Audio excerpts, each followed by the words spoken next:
to expect them to win. They've done phenomenally well to put this team together, and the way that they've grown, they've got themselves into EWC, absolutely fantastic. At the beginning, we were looking at this and saying we've got Europeans, we've got Brazilians, we've got North America. Like, what is going on with this roster?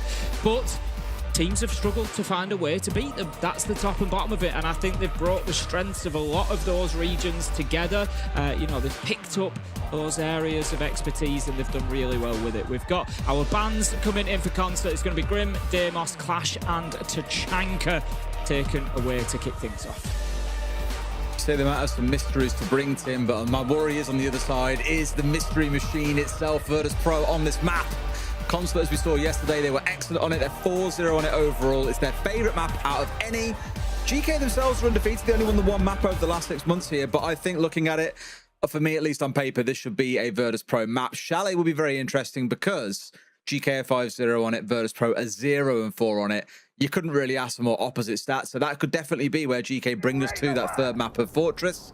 When you get to Fortress, well, anything can happen if we get there, but that could still be quite a way out. We'll lock in first and see how this one plays down.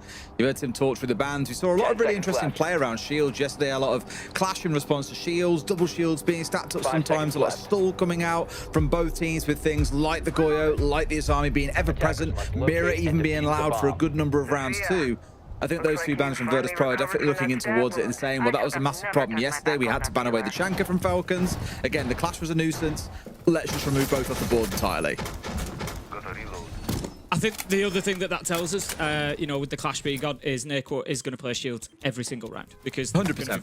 There's going to be nothing to stop him now. So realistically, I think that's what we will see. He brings along the Blackbeard for this top 4 push. Interestingly, we will keep you, you know, abreast of all those changes that the desk so fantastically spoke about that have come in today's patch. Straight away, we've got Zofia, 3 canisters each, concussion and explosive.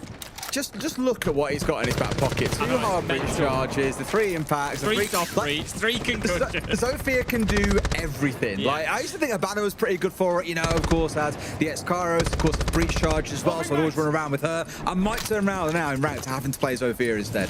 That is ludicrous. So true. It's so true. And on the other side, we have got one of the other operators who's seen a change, and that is Wamai.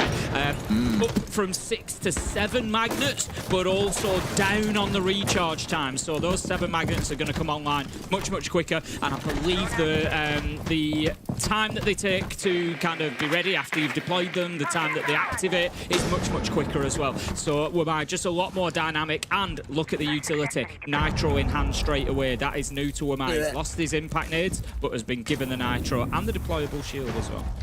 Yeah, having a good debate around this in the talent group chat earlier on, having the conversation around, you know, C4, shield, like, the shield makes total sense when you can, of course, remove basically everything that could possibly destroy it, except for things like leaning in towards a Flores drone. But I think that C4 is going to be the main one. Like, think about how many C4s we saw both teams playing yesterday. I think when you've got the ability to deny a lot of thrown utility to catch things, especially in sites itself, I think will be the most interesting part now. Like this, for example, as well. Air jump being soaked up and taken out dead easy. That's no longer a safe thing you've got, but I think given he was aiming at the ground anyway, he was looking to try and burn through that knowing that it was there. But I just think it's going to be ridiculous to try and deal with the Wamai magnets when they're all out in the field. 6 have already been deployed. Of course, 1 or 2 have been consumed as well. But look at the time, Tim. We're down to 45 seconds. Another concuss comes on through. Just double impact him at this point, Tim. Why not finish it all off?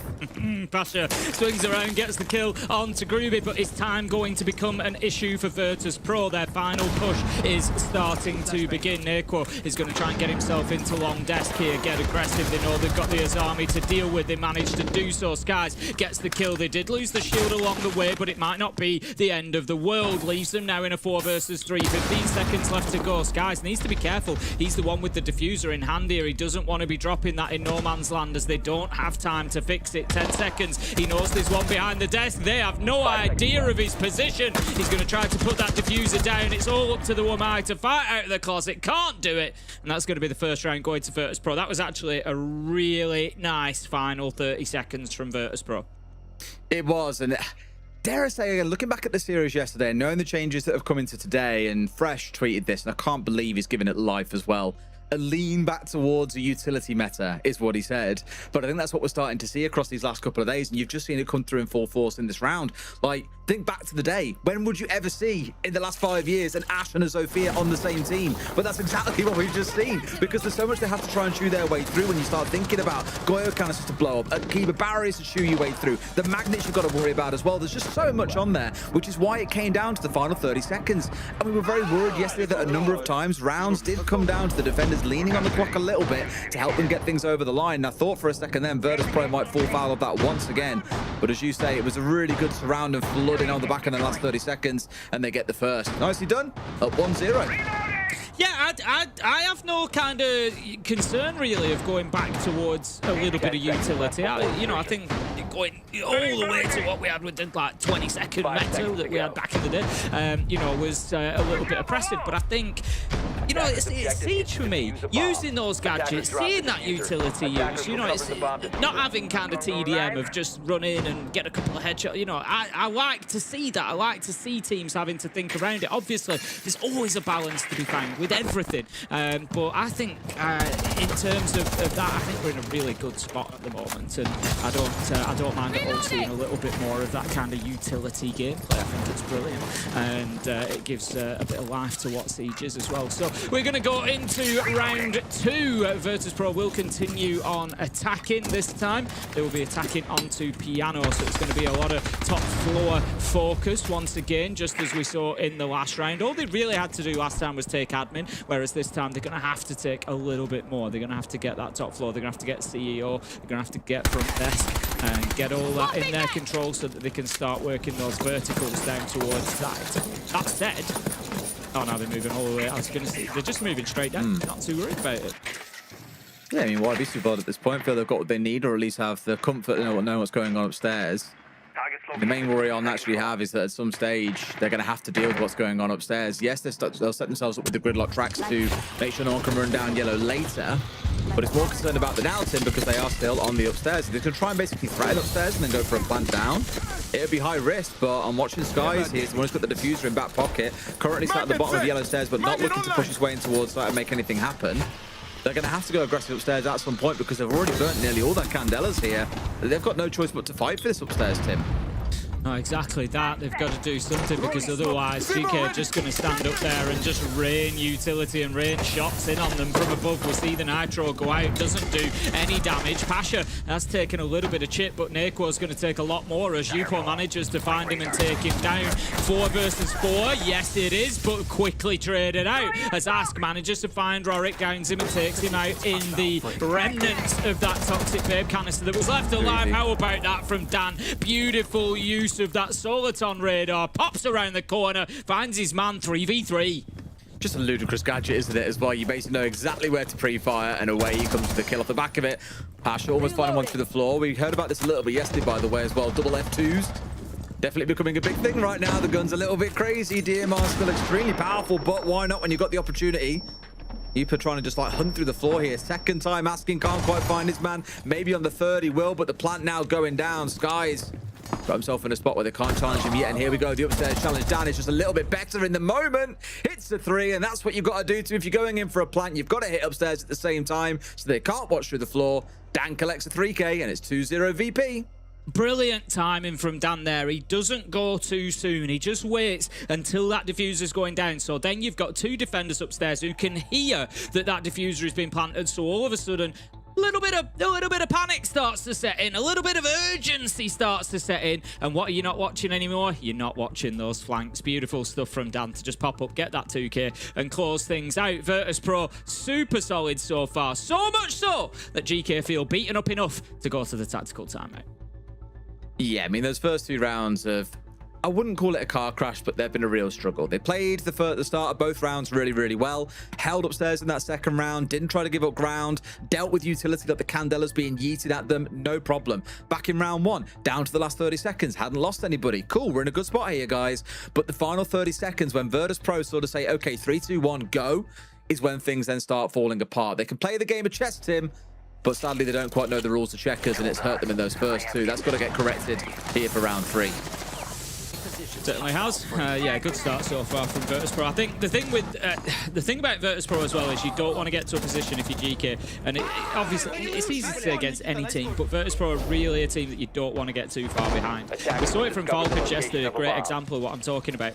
Virtus.pro in the first 2 maps went up 2-0. Falcons were always able to get that third round then and just ensure that they stayed in touching distance, that they didn't, you know, get too far behind, that they didn't let Virtus.pro get on top of them too much. And that's something that GK, you know, a lesson they can learn from that, and they need to come in here and get this third round, because otherwise Virtus.pro on Consulate, they'll smell blood in the water and they'll just come for them and it'll be over before it begins. All right, well, let's see exactly what the impact of that attack timeout is going to be and whether or not they can keep themselves going here, because I spoke about it a bit yesterday. Consulate, one of our more defender-sided maps, very consistently it's inside of the top 3 out of the entire 9-map pool that we've got. For Virtus.pro to start off, okay, look, it's their map pick, granted, but at the same time, if you start off down 0-2 on the defensive side of this map, does already not have a good foreboding for how the second half might go. And just as you think things, Tim, okay, maybe we've got an idea here, we can figure things out.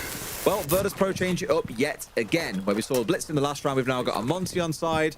If nothing else, Tim, it feels a bit more like an air quotes normal setup for executing downstairs if you're trying to go in through the main wall, but that is not going to be their focus. Instead, getting themselves into the backside and trying to go for a server hit, which I would say now is becoming the standard way to attack this site as well. It's worth stressing. Yeah, for a while it became all about the verticals, and no doubt they may play a part later in the round, but across the last maybe 6 times I've watched this site attacked, I'd say at least 4 of them have constituted a server side push like this.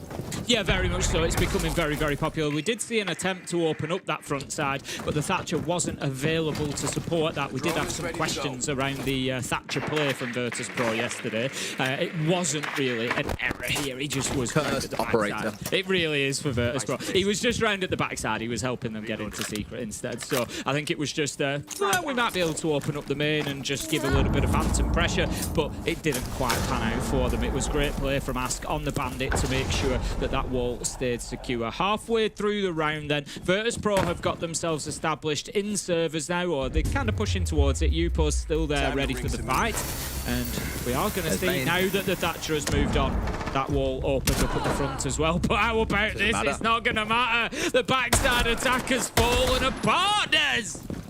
You know what, it's been a really good defense from GK though. 3 players stationed out there. Most importantly, all of them with C4s. I'd say look at the bottom left corner of your screen, but you can't see it now. 4 C4s in that round, because they knew from watching back that game yesterday what Virtus.pro's approach was going to be. They saw that Falcons fell completely foul to a push coming in from server side, led by a Monty, and thought, okay, we have to bring the tools to kill the Monty.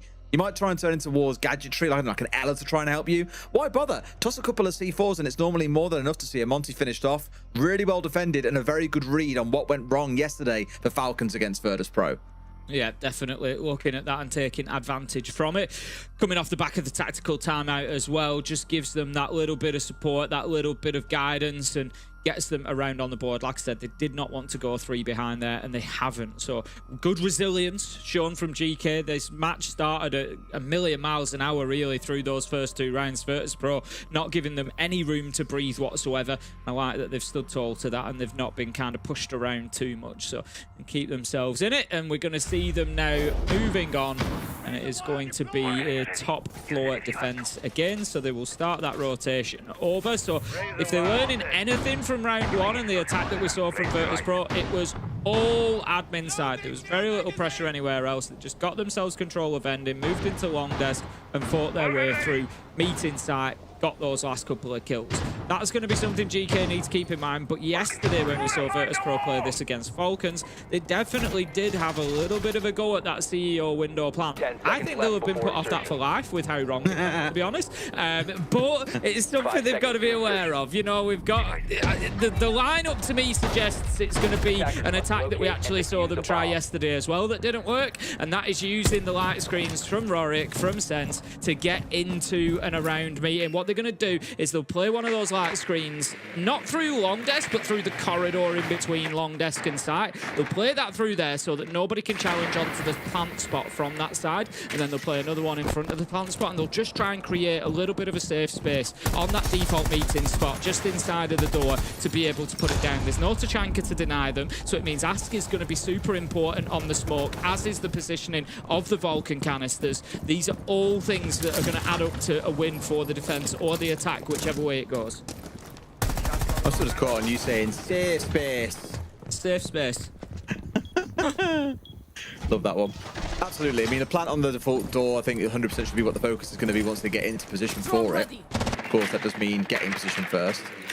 So I didn't miss it yesterday, like if I didn't see it yesterday, as Tim sort of alluded to, their default plant on the window yesterday was just a car crash. So even with that being as bad as it was, Tim, I do think all of GK's bans have been engineered towards what they'll commonly see Virtus.pro executing within that spot.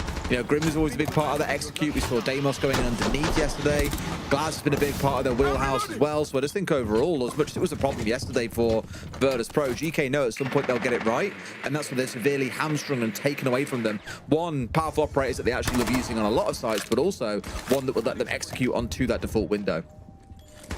We can already see that Rorik has put one of those light screens out. You can just see it rolling on through from Coffin side. That's going to be towards meeting, so they kind of start putting the sides of that box together.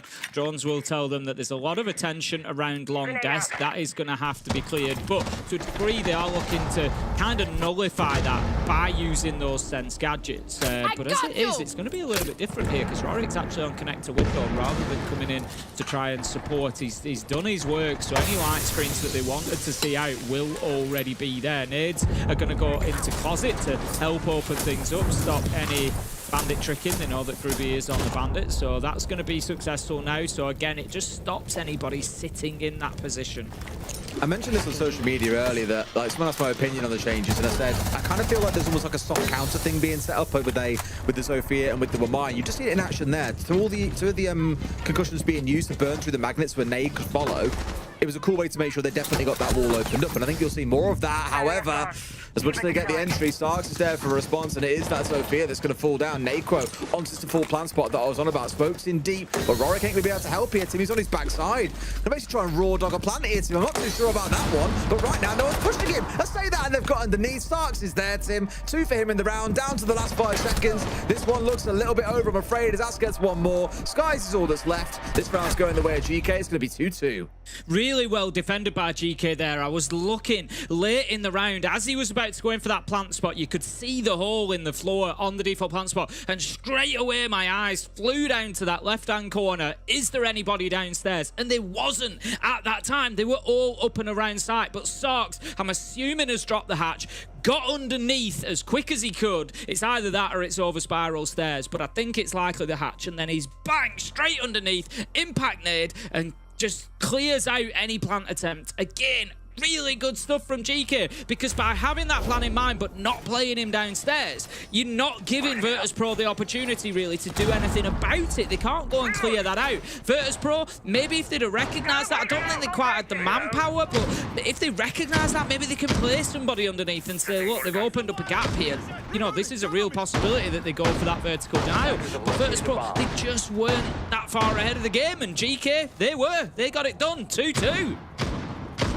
Spoke for a while now in the meta that we're in, how it's the job of the defenders to be disruptive, that you have to play the map, you have to aggressively challenge on towards the attackers, and it's why we've been in this trap meta for a long time, where things like Denari, Thorn, Ella, Melusi have all rose to the fore and been quite a big proponent or component of a lot of defenses.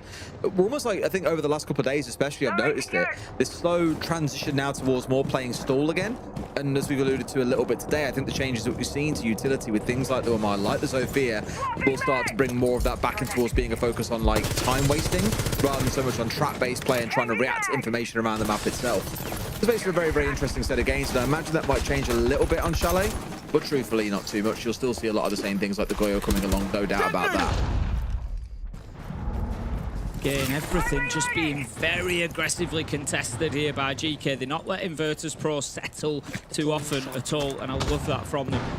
Really making it difficult for them. They look straight up at the windows here, right on top of them. They're not even defending top floor. They're defending Piano and Exhibition this time. So, you know, it's a lot of work for Virtus.pro to even get themselves a beachhead established. They're going to send the drones in through copy, see if there's a little bit of room. They're going to know that they're going to be pressured immediately. It's going to be Naquo's job to push forward here. We did see him, I feel, over-aggress once or twice yesterday, so he just needs to be careful. It was early on in the day. As the day went on, we had some phenomenal shield play from Naquo, but just needs to make sure he doesn't put himself in that bad position just a little bit ahead of his team. He needs to wait for them to catch up, and that's what's happening now.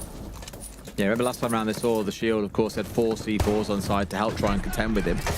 A little bit of a different story on the upstairs. They can, of course, keep him at bay for a short amount of time with the smokes. However, I'm slightly mindful we're at that halfway point in the round, Tim, and they've already started to run out of tools to slow down the other side with. Sure enough, the killing starts. Rorik on towards Groovy.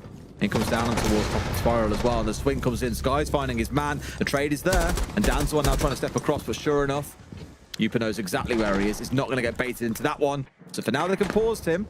They've still got the man advantage with that constant 1-for-1 trade. Another Candela coming in around the corner here. Shot out just in time, but Yupa for now is white screened as the second and the last one comes around from Rorik. Top floor just being really hotly contested at the minute. Geekay not willing to give it up, but Virtus.pro, I think they're about to force them. They take Yoga down, and that leaves Ask and Yupa in bad positions. They manage to escape with a double. Yupa manages to find 2, and they drop back to site. 35 seconds left to go, and that is a hammer blow to the Virtus.pro attack here, to their effort, because now they've got to be flexible. They've got to adapt. They've got to come up with a plan B quickly. Not too sure about this one, Tim. Virtus.pro starting to look a little more Virtus.pro than anything else, I'm afraid. But we did also see it around yesterday when Dan was still up. They pulled out some mythical clutches. It was brilliant. So there's still a chance they can get it done. I'm just worried about the clock. And there we go. Dan, it's this guy. What is wrong with him the last 2 days? He's so on it. They get the final 2 kills they need, and Virtus.pro do get the round, but not without a scare from Yupa. Definitely. I mean, 2v2, they're always in the round there, but just the way that Geekay managed that last minute, getting those couple of kills, back to site, kind of, right, we're going to hold our positions. The big advantage Virtus.pro had there was that top floor control, and they were able to use it really, really well. I was a little bit, I'm looking at the clock, I'm thinking, oh, 20 seconds now. You know, there's going to come a point where you have to get into site, but they were confident in their ability to open up what they needed, to find those angles, and it worked really well for them. So hats off to Virtus.pro. But tell you what, Geekay are giving them nothing for free here, are they? Virtus.pro having to earn every single inch of this with blood, sweat and tears. They certainly are making it hard for them, Tim, 100%. But when it comes down to that little bit of magic that you need from a Virtus.pro player, they do manage to find it. And I'll come back to what I said when it was 2-0. You know, of course, we got back up to 2-2. Geekay did battle their way back in. But Virtus.pro were up 2-0 on the attacking side of Constant, one of our more defender-sided maps. And it's their map pick. If this ends at 3-3, I wouldn't even feel too bad as Virtus.pro. I'd be like, yeah, you know what? I'd really fancy on the defensive side. We think that's where Geekay are going to struggle. I'll kind of go back towards what Leo was showing there in Geekay's game against Fnatic. They aren't slouched on the attacking side. They can do well. I just worry that you've got different scales of competition between Fnatic and VP. And I say that in the kindest way I possibly can towards Fnatic. But they did get absolutely battered yesterday. Straight away then, attention paid towards that main wall. You're going to get tricked again because the bandit is stood on the other side, knew exactly where you were. Ooh, no, it was the mirror crouch down. No, it was Ask. He was in there on the bandit. It just really... He started getting the battery out, but then just decided to dip back away from it. It really does surprise me, that. Because he managed to trick it off last time around. He did exactly the same, but I don't know whether it was maybe a little bit of utility or a little bit of pressure that's just backed him up, but ultimately they do get that wall open really early this time. Bro got a little bit spooked. I think there was something that caused him to back away from it. Probably really didn't quite have the time, didn't hear it going on the wall, and therefore was a bit like, oh, never mind, I guess. But it is what it is, I'm afraid. That's just how it crumbles sometimes. Now starting to look up towards this top floor. Virtus.pro have got control there, and they feel quite comfortable with this. Now, of course, got to worry about what's going on site itself, but before then, probably also want to try and get some piano control. To really show them between themselves here that they can do the other kind of attack as well, one that does look at you going towards main breach and prioritizing piano, rather than focusing solely on that server side, which is the last 2 things I'll see them do when attacking this site. Be using the shield of Niko again to try and bully their way forward, create a little bit of space. As predicted, he has played shields every single round. We've had Blackbeard, we've had Blitz, we've had Monty, we've had all of them, bar maybe Fuse shield, but yeah. You only tend to bring you that can forgive along him for that one. Yeah, you only tend to bring that along when you run out of the others. And because the bans haven't gone that way, he hasn't needed to. I tell you what, I'm not buying too much room for Virtus.pro at the minute. Geekay are doing a good job of just holding them at bay. Yuko does take some damage there whilst they're escaping back to site. But this is where the real pain point is going to come. Vertical control is in the hands of Virtus.pro now, so they can start pressuring site. But Sarks, what a big good one to pick up. He finds Solid Snake taking Dan off the board.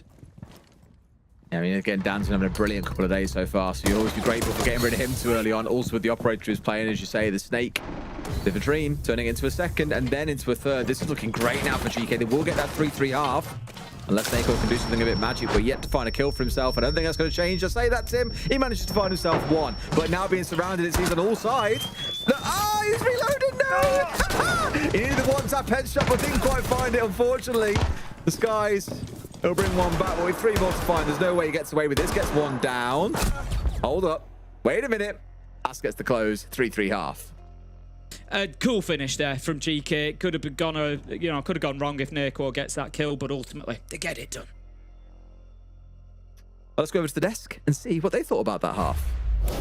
Even here at the half, and I feel like for a team as Virtus.pro coming off the attack here, yes, they were slow, but at the end of certain of these rounds, there were incredible heroics play. Yeah, I think we were going back and forth between the two of them. Clearly, the play style from VP is always going to be the same. They're taking all of the time that they can. It's like the old VP, right? Yeah. Although they're a little bit more innovative to try and be as perfect as possible. And there are certain situations like this one, for example, in the 4v5, where they managed to find the win condition. 3v4, you see Dan, he spots the player in bench, he was actually cold, gets the opening pick here, and then when they go for the plant, he's the one that lurks up the Visa stairs to get the double kills on any defender that could have denied the plant.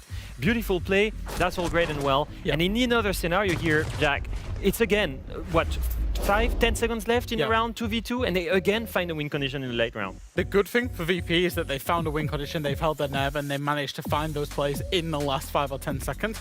I would say the bad thing is, the first 2 minutes, 50 seconds of both of those rounds, they actually were succumbing quite a lot to Geekay, not really, problem solving, and it was taking a long time. It was very, very slow, which we wouldn't necessarily not always associate with this new VP roster. I think the fact that they've got away with a 3-3 split is, in my mind, very impressive, because I actually think it could have been a 5-1.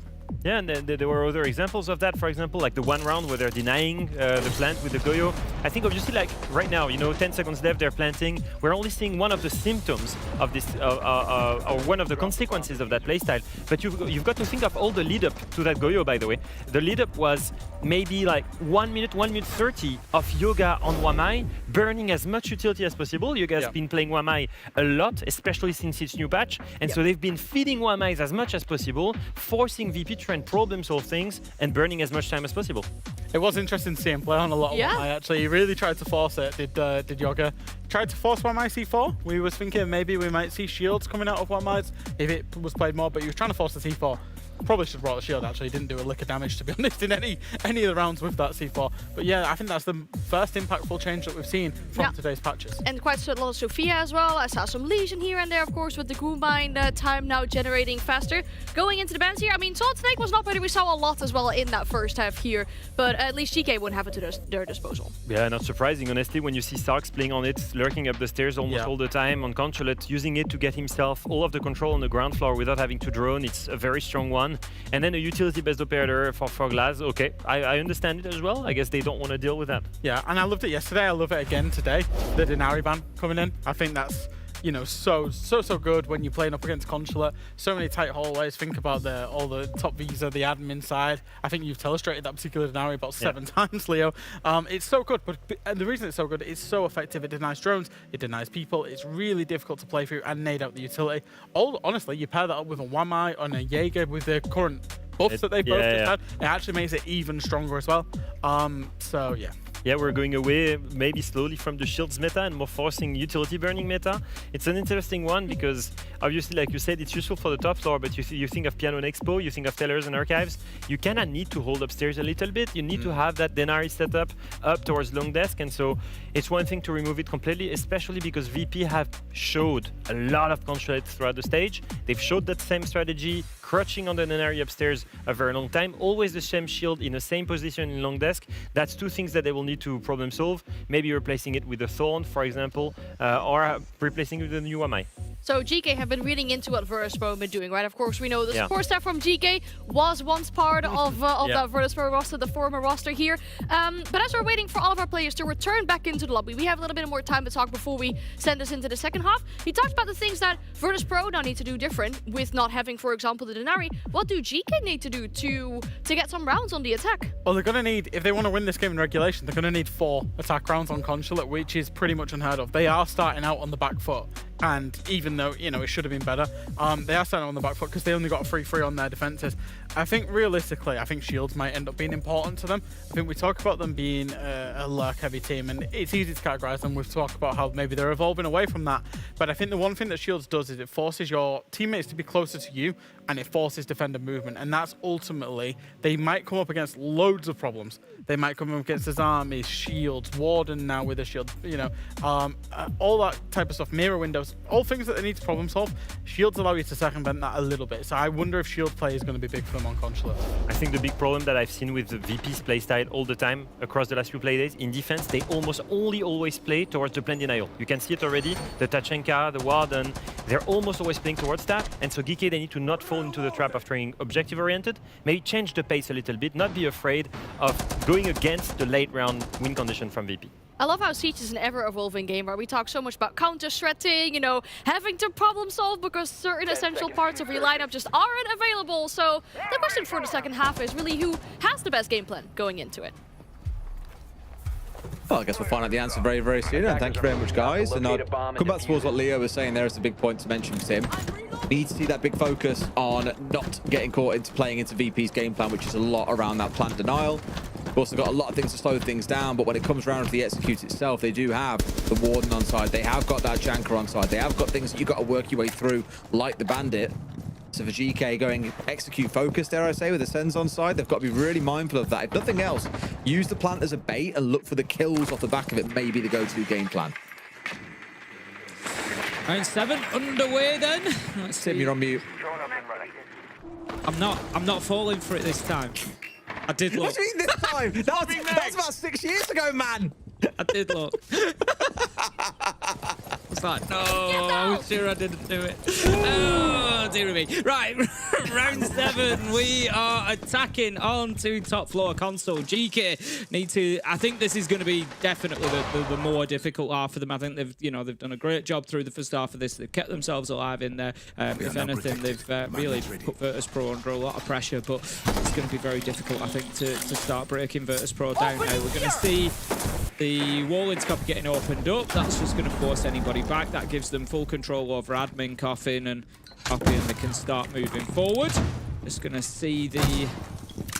Pretty much, the Sophia and the Wamai, they're the two really, aren't they, that we're seeing from those patch notes. If we're, keeping a focus on that as well, they really are the two that are immediately seeing an improved play rate based on those changes. For anybody late coming in, Sophia now has 3 of each charge, concussive and explosive. Wamai has 7 magnets instead of 6, and they recharge in 20 seconds rather than 40. They activate in half a second rather than 1.5 seconds. So everything about Wamai quicker, and he's got a nitro now instead of impact. In case you are curious, it's Wamai in 4 of the 6 rounds, Sophia in 2 of the 6 in that first half. Of course, so far 100% for both coming into the first round. Either way, keep an eye on them, so I imagine you'll only see them more as the day wears on. Now, it's about going aggressive here, and getting rid of Nako was a brilliant start. You removed the Shank, you've removed the plant denial, but now they're just being sniffed out with everything else they're trying to do. Managed to get rid of at least the Sens on the other side. There's a great response to the kill coming in from below. Rorik gets himself 1 immediate response back, but upstairs, the killing does not stop. Skies with it all to do to try and recover Tim. Someone watching out there on towards the breach. He should be dead to right. Managed to almost get across, but no, has been pushing aggressively. Sarks not wanting to let his man slip away. Great first round for Geekay.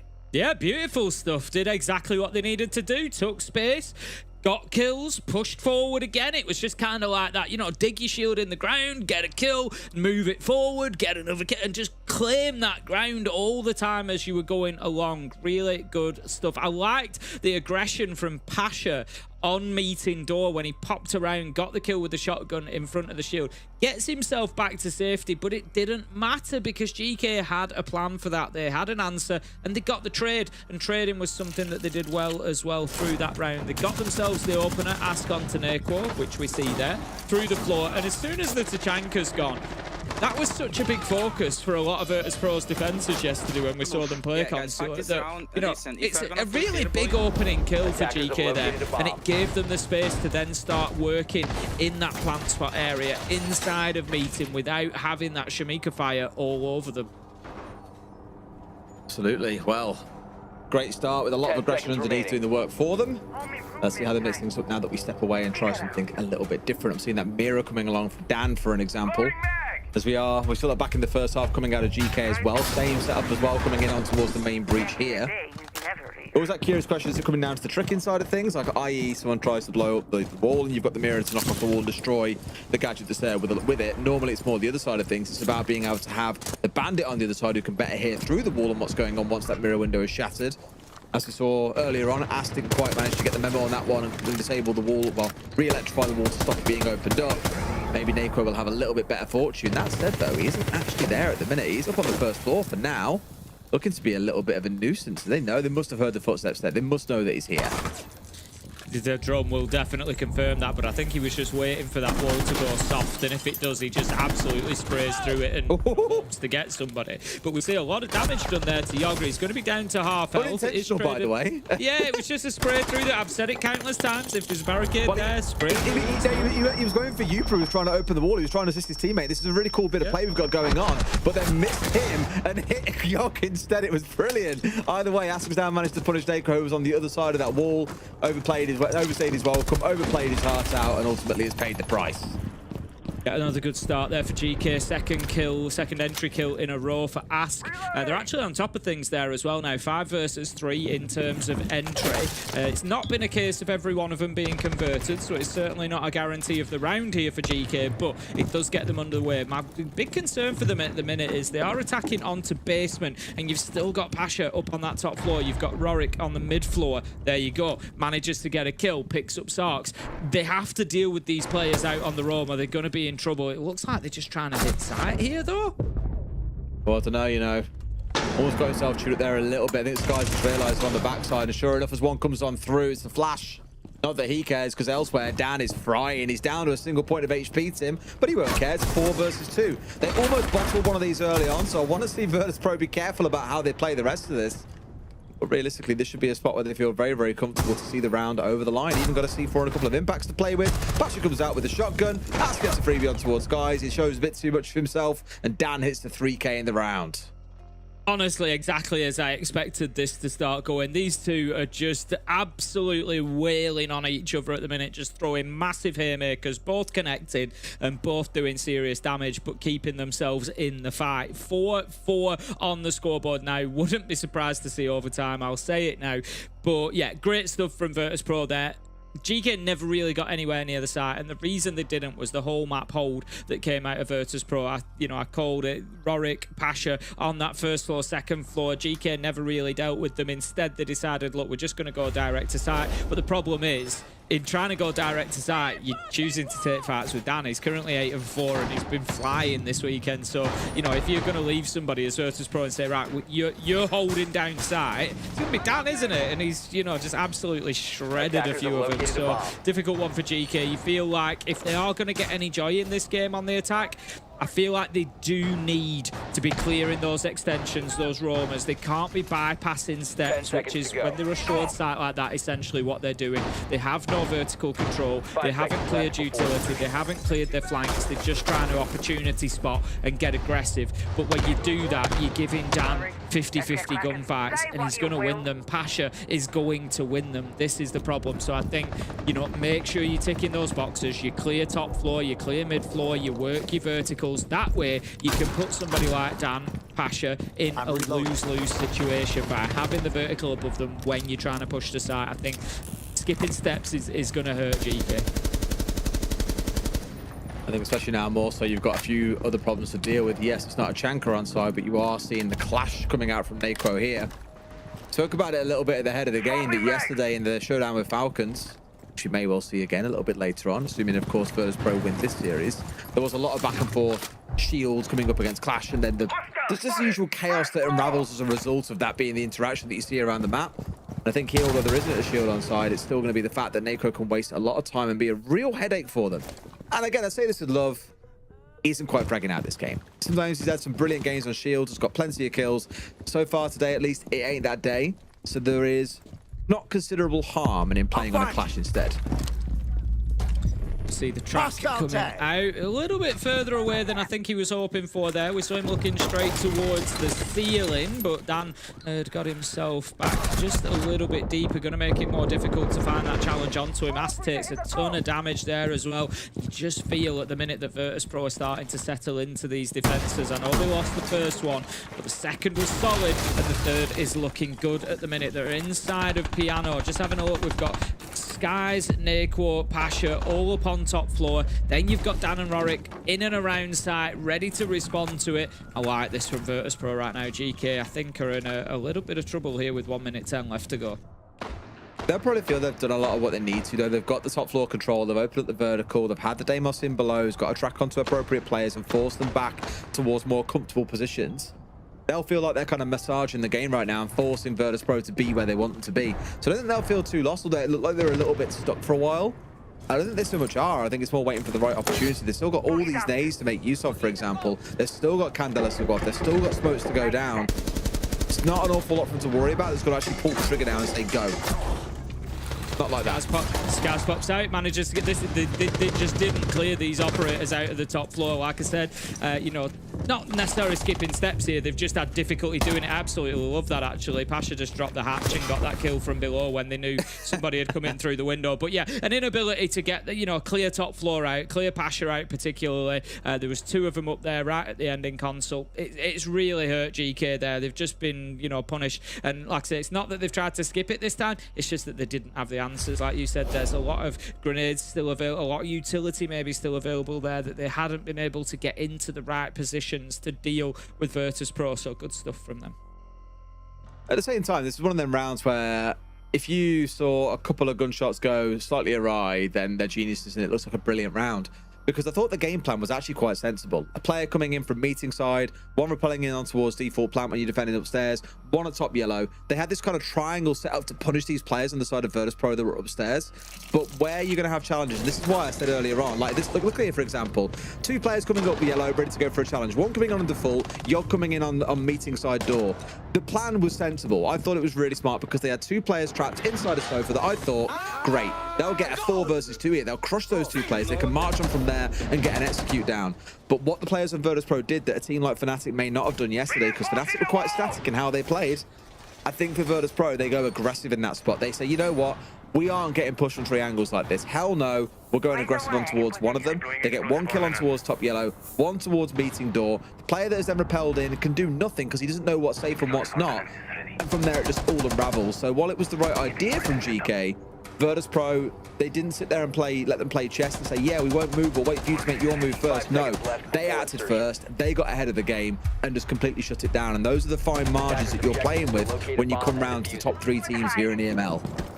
Back to the top floor we go then. It's going to be console officer meeting. We saw this back in round 7. Virtus.pro won round 8 and 9, but they did not win round 7, which was this site. It was GK who were able to get it secured. They actually attacked really well onto it. They didn't, you know, take more than they needed, but they took everything that they did need, and it was really good from them. Virtus.pro have got to win a couple of those gunfights. They've got to stop GK getting that confident control of admin side, which is where it looks like that push is going to come from. They're already looking to start clearing that out. We've still got the Sophia being brought along. Uport is going to be consistently. So in round 7, we see it now in round 10. Plenty of use, like you said, creeping in there, given that we've got that additional concussive and additional explosive canister now. It's going to be the shield, though, that goes in to begin with. Yoga on the Blackbeard just gets a little bit of intel for him to spray through the soft wall, but doesn't find any damage for now. He'll take it. Very early on still, of course, and we always say about the chances that you get through Spain through barricades or soft walls. It's just ridiculous kills. We saw some yesterday, for God's sake. So why not believe you can maybe try and do it again. But look at the lineup we've got here, Tim. This is very reminiscent of what we saw basically every single round yesterday against Falcons. Extremely dug in. Lots to work your way through as the attackers, and a very objective focused take is where the worry was for Leo. This is the kind of round where I think you're going to see that problem. Not quite sure Grubby meant to do that, by the way. I was just going to ask that same question. No, he's gone back upstairs. He didn't mean to. It happens to the best of us. It happens to the best of us. He hopped through, didn't realise that the hatch had been opened and went straight down it. Like you say, only wastes a couple of seconds, not the end of the world. Going to have the angle being held through connector window by Starks. He's going to be looking at that from main balcony. He's got the closet wall open as well. So again, Geekay are actually ticking boxes here. They've got those gadgets deployed to just hide the space, but they didn't know that they'd left themselves exposed. Rorik manages to find one, but the trade is there. 4 versus 4 are down onto Grubby though. So Virtus.pro still in control here, despite Geekay getting the things they need done, creating that space that they needed. They haven't been able to get in there yet. But you can see that mystery machine that we were speaking about earlier in full flow. The Shanker pellets raining out, smoke coming down. They're just ready for anything that comes into him, and sure enough, 2 more kills come their way. I thought for a second then surely Sarks would get something, but no. 4 quick kills in succession there from Virtus.pro. They take another round, and they're looking fully in control here on Consulate. Virtus.pro really picking up the pace now. If you remember, I said once this team feels like they're on top, you will see the pace of the game really accelerate, and that's what they've done over the last few rounds. That gives them 3 in a row now. They've got 2 match points, or map points, sorry, and they just need to find 1 successful site. And the problem for Geekay is that Virtus.pro are now coming into the 2 sites that they won previously. They're going to be into basement and then piano if they need it. But the big difference here on basement is that, as I said, Geekay feel like they need to make sure that they're not skipping those steps. Last time around, Virtus.pro defended the entire map. They had Pasha up on top floor, they had Rorik on the mid floor, they had Dan and the others down in the basement inside itself. And Geekay decided, having seen 2 players off site, that maybe it was the time to just push directly in and try to overwhelm site. It really didn't matter because, you know, it didn't work. Sorry, because Dan was just absolutely all over it. Just got kill after kill down there in the basement. So I'd like to see this time Geekay, if it's the same kind of setup, make sure that they're not skipping those steps. Get the top floor cleared. Get the mid floor cleared. Do it as quickly as you can. Give yourself as much time, but use the verticality to clear out those power positions rather than running headlong into them. I think Sarks really likes football, by the way. I think he does have got a couple of classic players there. It looks like, I think it's a Vieira on the far left. We've got a Roberto Baggio and a Ronaldo as well. Surely he must be too young to remember Vieira, surely. I think he's probably too young to remember any of them. Yeah, good point. Yeah. If I'm right in thinking, if we're talking about primes, I think Vieira was probably the last of those to be playing in the prime, really. Ronaldo Vieira's 50 now. Yeah, I mean, Ronaldo was he was World Cup '98, was one of his biggest tournaments for Brazil, was round about '98. Vieira will have been playing around a similar time, but I think probably played into the early 2000s. And then Roberto Baggio would be sooner than that. Roberto Baggio's kind of early 90s. He's at his peak, he was kind of 93, 94, I think. 15 years. Even I'm a little bit old for some of them. But Tim, you just sounded like you were speaking like you were best mates and like you went to school with them, and they're all in their 50s now. So what's that saying about you, my friend? I watched too much of them, unfortunately. Watched too much. You know what is not reruns on YouTube. I saw them first time around, unfortunately. You do have a real conundrum that you're in today, and I'm really conflicted. So I feel like I need your advice. Frequently, if we're broadcasting, you will say, please no one talk about any games that are being played. I really want to just like be able to rewatch them afterwards and enjoy them. Yes. But the problem is, it's France versus Spain. I know. And if France start losing or struggling in any way, I have to let Leo know. I'm a little bit stuck on what I'm meant to do. If you feel a direct need to do that, maybe you could message him. but I don't know if Leo's gonna. Leo might be in the same boat. He may be looking to watch it afterwards. But I think you're insane for one, because I could not sit here knowing a game was being played, and I'd have to have an eye on it. Like I could not. No, you see, I'm the opposite. I'd rather watch it when I can focus on it and I'm fresh and like I just want to like the France-Spain game's but gonna. I just want to go knowing into you it could and be watch it. losing and like you're like not watching. And I know, like, but you'll be losing in 2 hours, like, won't you? So long as I why watch it torture fresh. yourself? So long as I watch it like blind, so to speak, which I can't avoid anyway. But so long as I watch it, blind, not aware of I'm happy enough. I always try to avoid that. I would much preference to watch it live, but something like that, it's going to be a big game. So yeah, I'd like to hold on to that one and watch it after the broadcast. I just don't know how you can do it, because like if I know a result has already passed, like I can't then watch it like knowing that everyone else knows and the outcome is already decided, and I'm meant to sit there and be excited by it. Like the outcome isn't already known. Oh, that's irrelevant to you, though, isn't it? Well, no, it's not, because I know that just watch it, then it's all irrelevant. I did it with the England-Mexico game. I woke up, I watched it at 7 in the morning, and I was like jumping up and down, because it's the first time I've seen it. I have no idea what happens, so I'm excited. I'm jumping up and down. Simple. Really easy. It's just weird, man. I don't know. You didn't have it in, yeah. You could just, you did well on the night. You stayed until 1, and then the game delayed until 2 a.m. And then you're like, right, I'm going to bed. And then there were a few of us, bleary-eyed, sat here like, no, I wish I'd been there. I wish I'd been. See? No, I do. I never denied that at the time. As I explained at the time, the big problem that I had, I really struggle since... We're going way off topic here. Since my stroke, I really struggle if I don't get enough sleep. Like really struggle. I can manage on about 6 hours or so. Beyond that, I get really unwell the next day. So I was kind of, I had to be up at 7, and I had to take my daughter had an important appointment that day, so I didn't have any option to like just sleep the next day or whatever. So I got to a point where I was like, look, I'll tolerate being up till 3 and getting up at 7. I will do that for this match because it's going to be massive. But when it then got pushed back to 2, and I thought it could be even later than that, and I'm looking now at being up till 4 or 5, and still I didn't have a choice but to get up at 7. And I know people will be saying, well, just stay up right through. Since the stroke, I just can't do it anymore. Like, it writes me off the day after. So it was just circumstance was that one. But, my preference would always be to watch it live, of course. I did wonder when you play the pity card, Tim. Yeah, it's unfortunately, it's just I'm getting to that age. I'm part of like, the old person medical scene now, The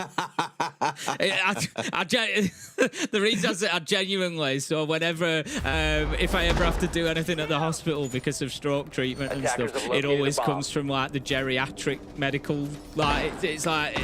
whatever the phrasing is, I think it's usually like it'll be some sort of like old person or geriatric clinic or something every time. I'm like, it's just so depressing.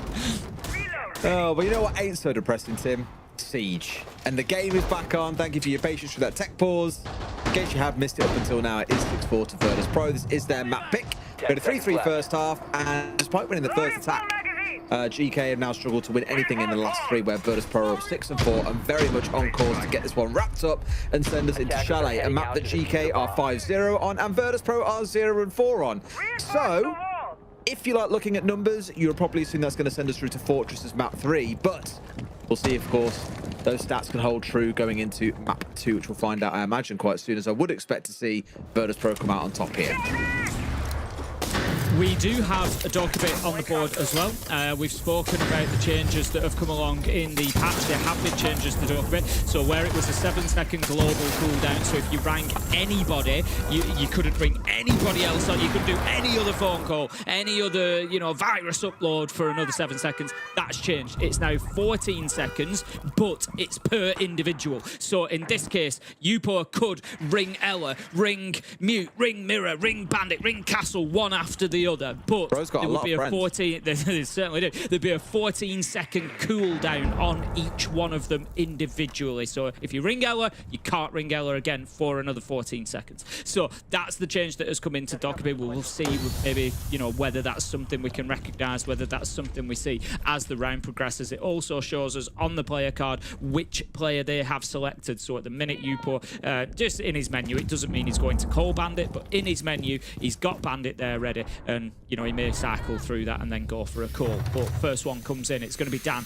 on to Ask. That's going to be the Selma chargers, any that were left. We did see some deployed on that main wall to begin with, so at least the utility has been used, but it's 4v4. No idea that they led Pro, and Sarks manages to get the kill. He just had to stay still, takes down Rorik, and it's 4v4. Not so bad, but as long as Dan is standing, I'll always feel nervous, Tim. He's been a bit of a rocket these last couple of days, like I said. Now finds himself at 10-4 inside the game, the same as Pasha. Sky's at 10-6, and as you may have seen during the break, Ask 10-7. Well, 10-8 now he currently stands at. Otherwise, no one is really above neutral or negative on the side of Geekay. So there is some work to be done.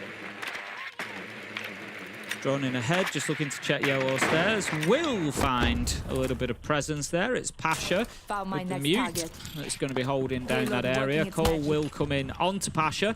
What is the choice going to be here? Chooses to disable the call, so will be possible to call again, but not for 14 seconds. And instead going to go in and look to challenge Pasha, just continuing to challenge on that angle. He knows he's up against the SMG secondary, so decides with the shotgun he's more likely to come away with the win, but he doesn't, as Yupo manages to get that kill. 4v3, but 15 seconds to go, Des. Absolutely, the spot with the C4 at the ready as well. They've got numbers advantage. Sees the drop come up through. Oh! You just saw it lining up in the outlines, but Sarks out of nowhere in for a 3K in the round. Dan, I've already sang his praises God knows how many times. Now he's got to do it all against two. As that diffuser is going to go down. The angle is there. Got the right idea on towards the man, but has managed to make the cross. And this is where things now start to get a little bit nervy for the side of Geekay. Does he know where the second man is? He sees the diffuser, must know that the man himself is sat on the diffuser itself. C4 up over the top and gets one. Got him back to the 3K, but no! Sark's a little bit closer, collects a 4 in the round. I talk about hero plays all the time, Tim, but he keeps Geekay in it.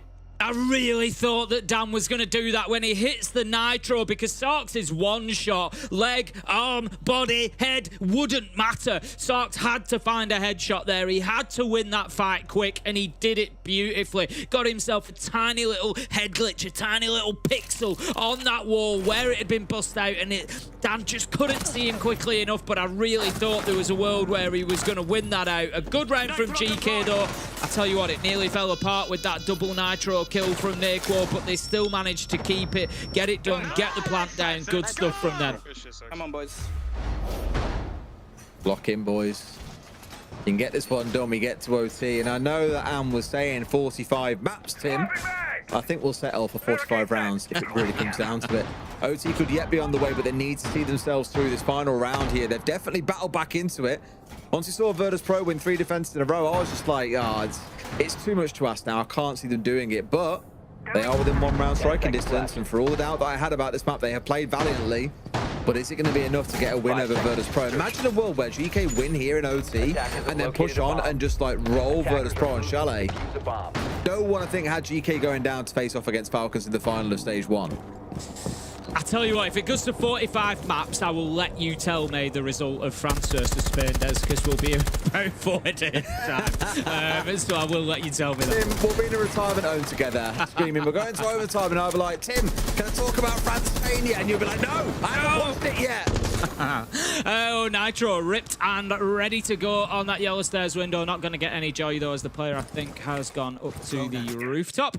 Going to have drones coming in from the admin side as well. So it looks like there's a little bit of pressure on both sides here from GK, which I do like. They are attacking onto Piano, so it's about getting that top floor control. As I said, you know, when you're attacking top floor, you can kind of just focus on admin, copy, getting through to vending and pushing into meeting and just getting the plant down, take as little as you can or that you need. But here, when you're attacking onto Piano, you really do need that whole top floor control. With Sin teams already today, both of these fall foul of not getting that full control, and so you need to make sure that they've got the sweep all the way across to CEO, start working the verticals themselves.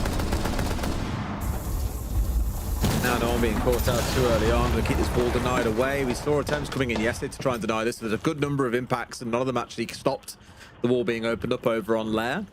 This here appears to have at least some success in slowing down that entry into for GK. They'll put the focus on trying to get control of other parts of the map too here. Yogg starting to ask the question already. pushing in towards meeting door. Reminder, this is at the site, by the way. This is where all the defense is coming in for Virtus.pro. So it's the right call from GK to come up here and fight and try and take ground. But really all it says is Virtus.pro trying to waste time. If they can get away with not losing any players, which they're doing well so far, they've got themselves the entry on towards Ask. Got one onto Upra as well. 5 versus 3. Looking great for Virtus.pro, Tim. I honestly thought Rorik was going to take Skies out then, but it didn't quite pan out that way. Managed to get the kill instead, and they've lost the verticality, they've lost the sledge. Pasha manages to take out Groovy, manages to get Yoga, and it just fell apart after those first couple of kills. Virtus.pro, they take Consulate, and they do it in close fashion. GK putting up a good fight. I imagine GK are looking at and saying, we need better than an 8-7. We need a regulation time win here. We've really got to make our mark in this series. They started doing it back on the last map, but this one, your map pick that you have not lost this year and that Virtus.pro have lost every time they've played it, has to be one where you get a result. Wow, well, my ban. Wow. Okay. It's only been patched today. Poor were mine. Yeah, Christ, God. You've played it for a single game in about 8 rounds in total, and it's already getting banned. Poor were mine. We're having absolutely no more of it. I needed a Zofia ban then. That would have made my day. Yeah. Azami and he is the only buffed operator that has been banned there. Azami and Snake will be the last 2 to be taken away. Monte, removing that is... it's always a reasonable choice. So, Virtus.pro just not wanting to do with that, but not too worried about the shields in general by those things. Happy enough with that, if nothing else. But as you say, it's improvement needed for Virtus.pro before GK. I think, like you said, GK on Fortress definitely need to see better, but Virtus.pro on Chalet, it's something that they have to improve, because there's a lot of teams who are good on Chalet, and the deeper you get into tournaments, the more of these best of 3s that you play, the more this map is going to come up, and it is one that consistently seems to cause them problems. So let's see if they can do any better here today. We're going to have Pasha on the Denari doing the almost entire top floor setup for those trip connectors. Going to make it very difficult to come in through any of the windows, and looks like he's going to be playing probably in and around bathroom and the top of Solar to keep that side held down. Absolutely. I mean, just being as one of the bans that we've seen come in, you do get a bunch of these trap operators that you still got to play your way through, and knowing that GK will want to run shields in some form. Obviously the Black being the one they brought along here, it's quite sensible to bring along what we've seen Virtus.pro got so far. I did mention that with this map, it's going to be a different story to Constant, one of our more defender-sided ones. Chalet is one of our more attacking-sided ones, because there is less map to have to clear your way through. You still got to move at some form of pace, but nowhere near as much as you might otherwise have to. And given GK's success in this map historically, you can understand why, being the kind of team they are, one that quite enjoys being aggressive, but they're in a spot where they feel very, very comfortable here. Either way, Nako currently the one holding around inside a library. They've got 2 or 3 players starting to push in here. Not the conventional hold you might see where one player is on Mez and one is at top of stairs, for example. He's sat just a little bit deeper here, ready with a C4. Opens the capsule on the window as soon as Groovy tries to step his way through, but at least it stands. It ain't happening. Almost gets blown sky high, and now he's inside. C4 up and over, and that is well played by Nako. Held his nerve, survived the nade, and gets the kill onto the shield. I love that from him there. It just shows the fine margins that we're dealing with as well. GK actually did everything right there. Sent in the nade, dislodged him, went in on the back of that, but still you're talking about maybe half a second sooner that shield needed to be in through the window. If it was, they'd probably get up into Nako's face, and they're able to bully him out of there. But Groovy just slightly behind the pace, and it costs him his life, and it is tiny differences like that that you're going to be punished for. But they have got control of library for now. Yogg is able to move up to the top of main stairs. Mezzanine is theirs, but Virtus.pro aren't going to mind that. They've nearly 2 minutes wasted here, and nothing has been done towards site at this point. The Twitch drone going in now. I think it missed the shot on that second trip connector. Is the first that they've really been able to do to start changing things inside of site. It did miss it, yeah. We saw this yesterday, this exact setup, and it was like, it was very interesting. Looking at you inside of a cage or something the whole time that you stood inside of it. Just take away some of the threat of it. This is where the Twitch is really starting to get some work done. Yogg and Dan, the 2 Twitch players in the lobby. Yogg certainly getting value out of those shock drones early on. Speaking of Dan, here he comes with a kill. Asked to fall and a kill through the floor. That is great from Sarks. Catches out Dan at least for a trade. 4 versus 3. Brilliant kill, like you say, up through that vertical angle on that sort of a lean, if you will. He was coming from the door, shooting right across. Brilliant stuff, gets his man, but Can't get any more than a second. Pasha takes him down, and it's going to be a top floor hold from Virtus.pro. They looked really, really good defensively then. Better than I've seen them on Chalet for a while. I liked that. Yeah, really liked it. Much better. And this is again where it now starts to make this series very, very interesting, as we sort of said. If they manage to claw back that first map, maybe it makes things very interesting from the Geekay side. And there were always new question marks around Virtus.pro coming into this map in particular, but they started out really impressively there. Outside of Sarts hitting a couple of wonderful shots underneath, there was never really any threat for them in the round itself. And even with them slowly being chipped away out by the shot drones, never really proved to be much of a problem, all the way down to Necro with that brilliant early C4, resisting the urge to charge and get away from there. But maybe, just maybe, I did say on the last map, it could be the time that we break that stat for Virtus.pro not winning this map in 2026. And a round like that is certainly a great way to start it. Round 2 then is going to see us going to bar and gaming, so it's going to be all about holding those similar positions to what we saw last time. We had Neko playing in library box. He will be there, but this time he will have a little bit more support. I would imagine he's going to have somebody out on mezzanine with him, and possibly somebody even inside of library. They're going to have to hold on to that top floor for as long as possible. GK will be looking to get that cleared out because they don't have a blitz or anything, so they're not going to be looking to just jump in through this door and get the quick plant off. They're not going to get away with it even if they do, because Rorik is there ready and waiting with the TCSG. Just having a look. Sarks with the Selmas, he's almost certainly going to go in underneath. There you go. He's going to go in underneath, so they're going to use a Rotero drone, open this wall, move on in. Sarks looks to open storage wall, and that just prevents them from playing inside of it. It's very typical to see this as well, to be fair. Like a player, normally a sledge would work their way in through garage, up to lobby stairs, and then onwards from there. That's why he's got the drone sat around here in case there is someone looking to try and ask questions. Do you like how we've got the laser gate? I was about to say, the laser gate on that wall is something we don't see all that often. I know I've definitely seen it at least once before, and it's electrified off. Wow. They really don't want to give this wall away. Bit of a mistake there, letting the Twitch drone in though to clear off that electrical, because now everything else can be dealt with and they will be forced out of that area. So really well played from GK there. Solving those problems quickly, that's within a minute, and they've recognized there's an electrical, there is a laser gate, we've got to deal with these things, and they still get that breach off. They can now get themselves out to safety. Neko's taken some damage along the way as well, so this is actually looking really good from GK to start off. It's one thing I'll say. I remember when I was first getting into Siege, and I was speaking to a bunch of coaches at the time. I don't mind saying actually Fresh was one of the analysts that I was speaking to a lot around then as well. And one of the things that Igor said to me way back when was Siege is like a series of mini games or puzzles that you have to solve throughout. And it's kind of looking to be the same there, where they've had to really quickly, in good time as well, figure out, okay, how do we deal with this? Okay, a shot drone, I need you to come over from your side of the map and look to this to help me. We've got the ace underneath to Selma, that wall open at the same time. We've got the beware of the laser gate. We've got to burn that with other utility too.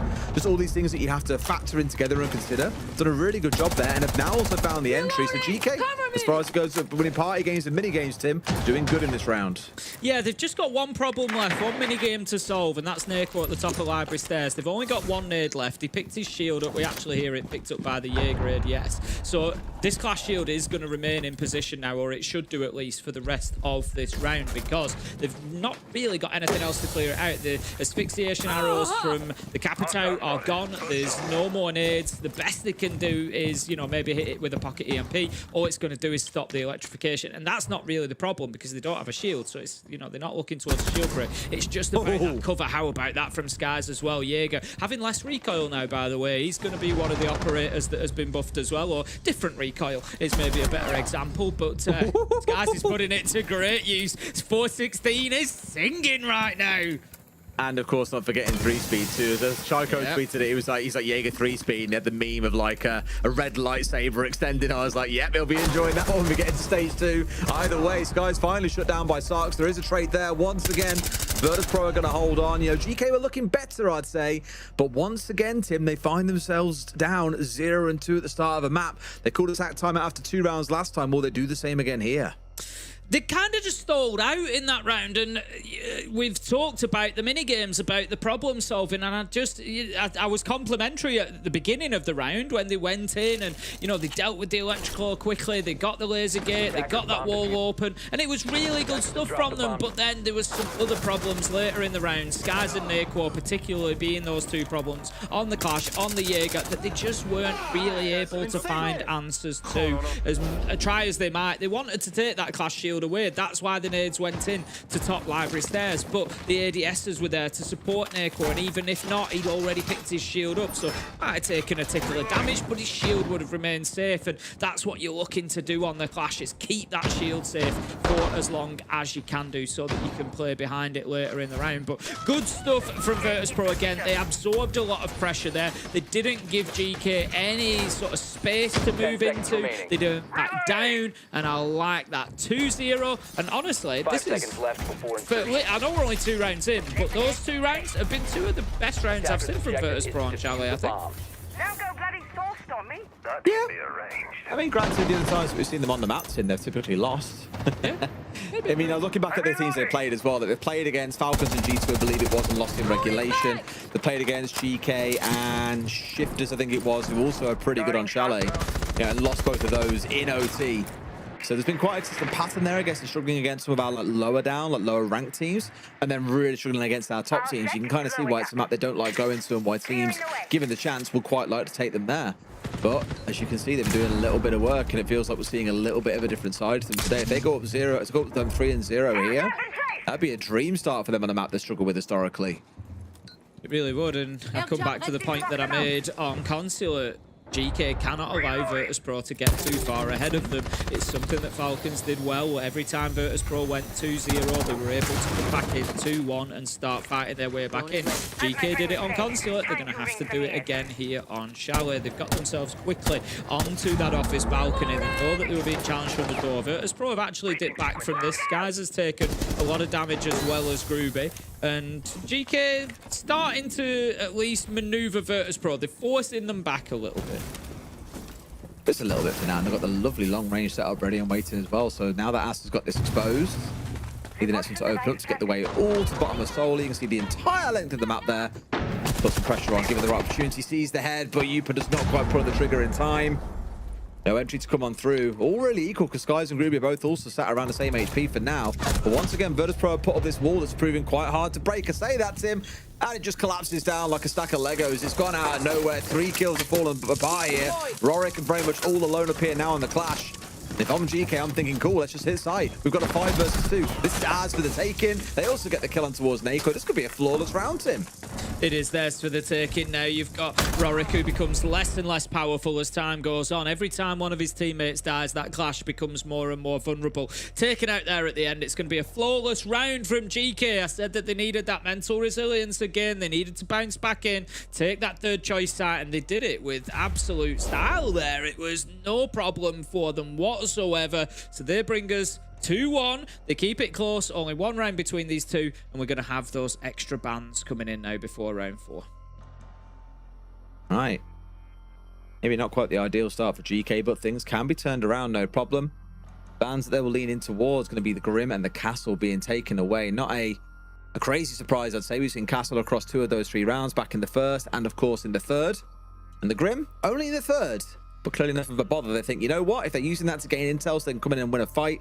In fact, sorry, they played it back in round 1 as well. If they can use that to come and try and get advantages in fights and collect information, of course, and then swing in, get free kills, taking that away could be a way to slow GK down. But for me, it's going to be about the adaptation from Virtus.pro here without that Castle on side. Now, as you probably expect, we'll start in that 3-site rotation again as we go into what we often call that 2nd quarter. What we have seen change to Tim is rather than downplaying on the Castle, he's going on towards the smoke here. He's still going to be able to slow them down. I still think, honestly, quite a good way to be able to keep Groovy at bay and to cause a spot of bother. That's a little bit of a problem for GK at the minute, because he's, as you've said a few times, been going absolutely crazy over the last few days, and he's been quiet so far, and that in itself, you could say, okay, GK have kept him quiet, that's good, they're keeping him out of the game, but equally, you've got Virtus.pro at 2-1 on a map they're not really particularly great on, and Dan hasn't been contributing. You look at it and think, if he does start, they could be in serious trouble, so that's something that GK need to try and keep that pressure on him and keep him out of the game for as long as possible. Try and get him cooling down a bit, don't let him be getting into those gunfights, but for the time being at least, they are having a little bit of success with that. Sure. All right. See just how effective that smoke really can be in keeping them at bay. And if you do the setup same as previous, where you're going to see that being darted all across that top floor. Pasha clearly quite enjoying this setup in particular. does cover an awful lot of the map and hard to deal with without the switch on side, which now isn't on side for GK. Georg said has gone towards playing on the Ying instead. So that'll rain all the way through. Look at it, it's beautiful. It really is, isn't it? It's a wonderful light show. I said you're covering off a vast majority of that top floor, making it very difficult to maneuver through. You know, and the more spread those trip connectors are, kind of the weaker they become, because you know you can just take one of them out and you free up quite a large area there. But still, it's work that has to be done. Nade is going to be sent in towards this mezzanine position. Brilliant nade. They weren't quite aware of it there. Nade nearly lost their life to it as they darted back in, but did manage to get away with it. Candela's going to do you no good here, as it is a warden that you're pushing into. So also look at the spot that is right. We've been here before. But we also saw at the head of the show Leo doing a replay about their execute yesterday onto this part of the map from GK and how they punished Fnatic there. They basically had someone charging towards box from double window. Here it's not necessary. It was Jupa holding on towards the Ivy window instead that does manage to get rid of Nakro. Rorik has also fallen. In a way here, what you're seeing across the last few rounds is GK are forcing players on Virtus.pro to move through utility and then are getting them with cuts. And so far they've found 2 in the round, looking real strong once again. Can they close out a 5v2 with a minute to play? They absolutely can. 3 versus 5, just rotating around start. Virtus.pro have taken up their positions now, and it's largely going to be a case of waiting for those angles to be opened up for the fights to come. 55 seconds left to go. They need to win those gunfights when they do. Dan is playing in a tricky position. He's on the double window there. He's obviously confident that nobody is out there on rappel, which they are not. So he's just sort of taking that risk of using that long angle through to piano window. He moves around too much, though. Gives himself away. Groovy picks him up easily. That's going to be 5 versus 2, and it's over now as GK start to flood on in. It's up to Pasha. 1v5 becomes a 1v4 as he does pick up the first. Does he get the second? Nice. Yes. Manages to find Upor. It starts to become a little bit more possible here, but with the track on him, it was always going to be difficult. Taken down at the half wall, and that's going to be GK leveling things up 2-2, and they've woken up on Chalet. And confirmed it is a Vieira jersey, by the way. Just saw the full typing of the jersey in the background. So I think we're all good on that one. Although it does look weird from this angle now that I'm saying that again. it definitely. Either way, as you say, we're up to 2 apiece, and this is the kind of recovery we saw back on last map. In fact, we're tracking exactly the same. We started out with a 2-0 to Virtus.pro on the attack, then we had 2 wins come back from GK, then 1 more to Virtus.pro, and then 1 back to GK before we saw Virtus.pro dominate in the second half. So, I don't want to say we're walking into the exact same trap again to me, starting to get a bit of excitement about GK being able to do this. I want to believe that they can, but I am nervous about what happens once Virtus.pro get onto the attacking side of this map. Yeah, I would agree with it. I think it's always the case, isn't it? When it's a team's map pick, so in this case GK's map pick, you fancy them on the defense. If they can get the 3-3 half on attack, you really do fancy them on the defense then, because you know that's the one that they are planning for, that they are setting up, that they are super comfortable in holding those positions. So we're going to see the Fenrir brought along, not one that we see too much, but can be very effective, particularly at slowing down entries, at slowing down teams from taking over areas. We're going to see the Ivy one is going to be activated for the time being. We are defending bar and gaming, so what they're looking for there is stopping that sweep coming across from Solar through Master Office and trying to get aggressive. But a little bit limited, I think, the effect that you can have there. If you're struggling to get through Ivy, you can always generally open up the wall onto Mezzanine, for example, as an alternative to kind of circumvent that area. Trying to get all this just focused and just to make sure they've got control of it, but for now at least it's been Nakro normally in this spot, and Skies has got away with it as well. But I'd say inside 45 seconds, having forced away with very little utility used, that's been really well played actually by the side of GK. Again, coming back to the whole thing around fit solving the problems and playing the mini games to get presented before you, done so really well there. Going to drop onto library window there, I think, and try and hold that line across. Setting up a sequential breach. As they manage to get library wall open as well. That's going to make it really tricky. Oh, I was going to say that's going to make it really tricky if it sticks for them to play on Mezzanine, but they've they've got the support. And this is why we talk about that trifecta. Your player on library stairs keeps your mezzanine player safe. Your mezzanine player keeps your library player safe. And it's very, very difficult to do anything about it. But smart use of the smokes there has got it done. And the Aruni has had to drop away, but they're unaware of library box. Naquo getting aggressive and pushing up. There's a second. He's going to continue to be challenged, but some damage done with the Capitao taken offline. This is where they're leaning towards something like the Ying, sorry. Why am I completely forgetting his name all of a sudden? Grim, that's the one. This is where they're leaning towards a Grim. Get them down even the box doorway itself, and you have enough to tag on towards Naquo in that position. Finally gets the punish as Groovy hangs on that window, shows a bit of patience, and they do manage to finish him off. 4 versus 4. As I say, that ban, I think, really coming to sting them a little bit in that play in particular, but they've got the result they needed, albeit they've lost the play in the process and quite critically have lost the Capitao. That would have been massive for them for this execute downstairs. So now they've probably got to try and push a bit more heavily in towards this lobby side of things to put pressure in at range rather than relying on utility. Pasha with the freebie starts, had no idea what was going on, and now he can disappear into the bowels of the map. Yeah, that's a really big problem for Geekay because they don't have time to deal with him, but they know that he can go up solo stairs and flank across. They don't have a Nomad, so there's nothing to have dealt with those flanks. Really big problem. That's exactly what Pasha does. He comes and gets another, and he's just, there you go. He just continues to challenge. Skies picks up the last, and not being able to do anything about Pasha, big problem. Cost them the round. That's going to be Virtus.pro 3-2. They were just throwing little wrenches in the machine there, weren't they? Just down to the basics. Yeah, Pasha being off towards West Main, holding around basement for a long time and picking up a freebie. Naquo playing, to be fair to him, with absolute fire. Starting out at the top of Library Stairs and supporting his team to be able to get the hard breach off the wall and towards the Mez player, but then steps in towards Box and gets a freebie on the vault in towards Sandwich here. Like, he shouldn't be here because they've had nades thrown at him. There's a player on the window. Groovy has let him pass a little bit. I think he's been challenged from the piano window at the same time. But this is where you're seeing Virtus.pro wake up a little bit here and say, you know what?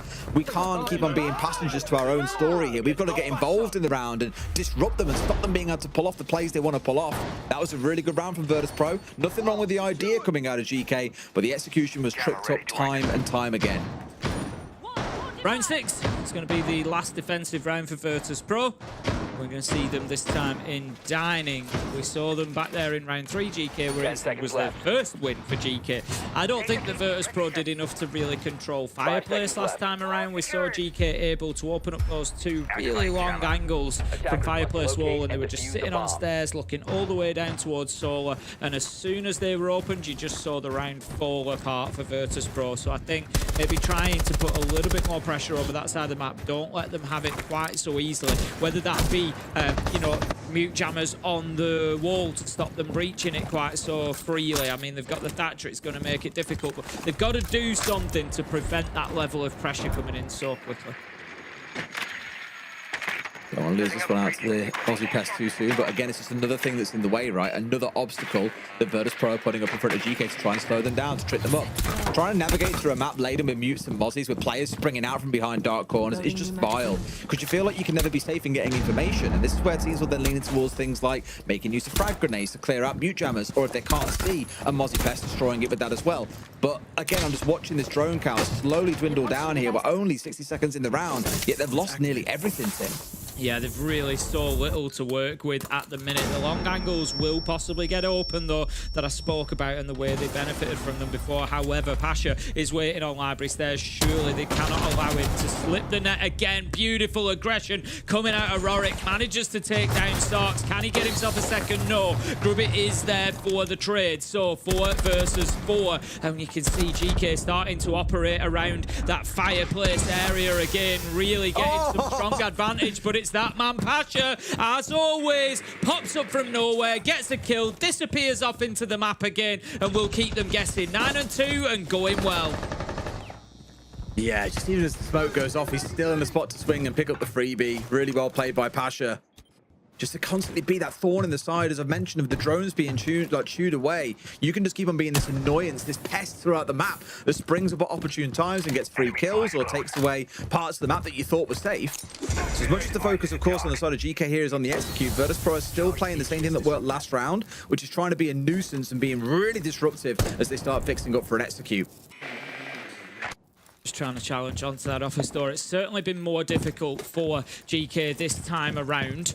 not having the ability now to open up that wall with Gruby being taken out is a big loss for them. Oh, sorry, of course they've got the thermite. It's my bottom left. I'm going to use that excuse. Asked managers to come across and get that open, so that's something for them. But they've only got 30 seconds left to go. Big problem for them because they don't really have enough control, I don't think, to get in and put this defuse.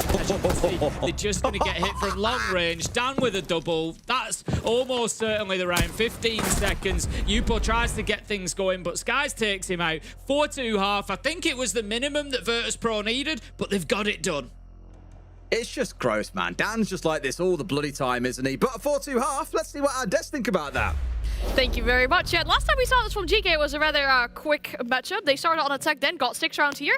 It's a little different this time. It is a little bit different this time. I think, you know, we expected to see Geekay come out in terms of their attacks. And to be honest, VP handled them really well. Yeah, honestly, it's really weird because we don't see exactly the same. Like, it's a completely different momentum from one side of Geekay and from the other right now. From 124 hours over, is it the side of VP that's, I think, a little bit more consistent and aggressive? Is it the side of Fnatic that was completely deflated? I think it's a little bit of both right now. Could be, yeah. And then, of course, we're seeing a Wamai ban as well. We talked about it. Big changes coming to him. Yeah, big changes coming today. Wamai's got himself a shield. He's got himself a C4. Going absolutely crazy. And his presence before the patch was only 23%. That's all it was. He was banned in a couple of halves, or a couple of half of the halves, couple of quarters, because it could have been at the halftime. And now he gets banned entirely by Geekay. They decide to take him off the board. 61% presence with the previous map, and then so far the first 6 rounds of today.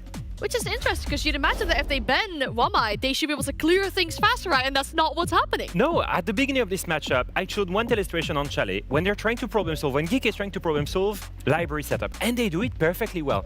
Let's take an example. Today, they're trying to problem solve library. It's on the Barbomb side. Take a look at the timer on top of the screen. They're trying to problem solve these players in E-box. They're nading him, but it's not really reaching him. They're getting a first kill when they're trying to jump in. Look at how long it takes. Another nade finally gets him moving, and that's the kill that we spoke about. Look at the time here. When Grubby gets the kill, timer is on 1:05, and that's how much time they took. 2 minutes to try and clear it, and then they get caught off our guard because Pasha is roaming, and then we have the anchors playing really well on side. Pasha is still on the other side. Yeah. Put simply, what was super easy to do yesterday, clearing library effectively, took them 2 minutes, and then they end up being VP themselves. They end up being way too slow in attack. And I think that's what's funny, because we cooked, or I cooked certainly, Fnatic yesterday for choosing to start defense on Chalet against Geekay. And that's exactly what VP did again today. But they get the 4-2 half, and I think realistically it's because they were playing the positions a bit more actively. They were playing with each other. Even when we'd seen that site previously, we'd seen the clash used to then pivot people away and move them away. There was a lot more teamwork going on, and I think you saw just VP's teamwork being that good, plus a little bit of flair. You know, Pasha's running around on the phone, going absolutely crazy. Dan's got the DMR on lock.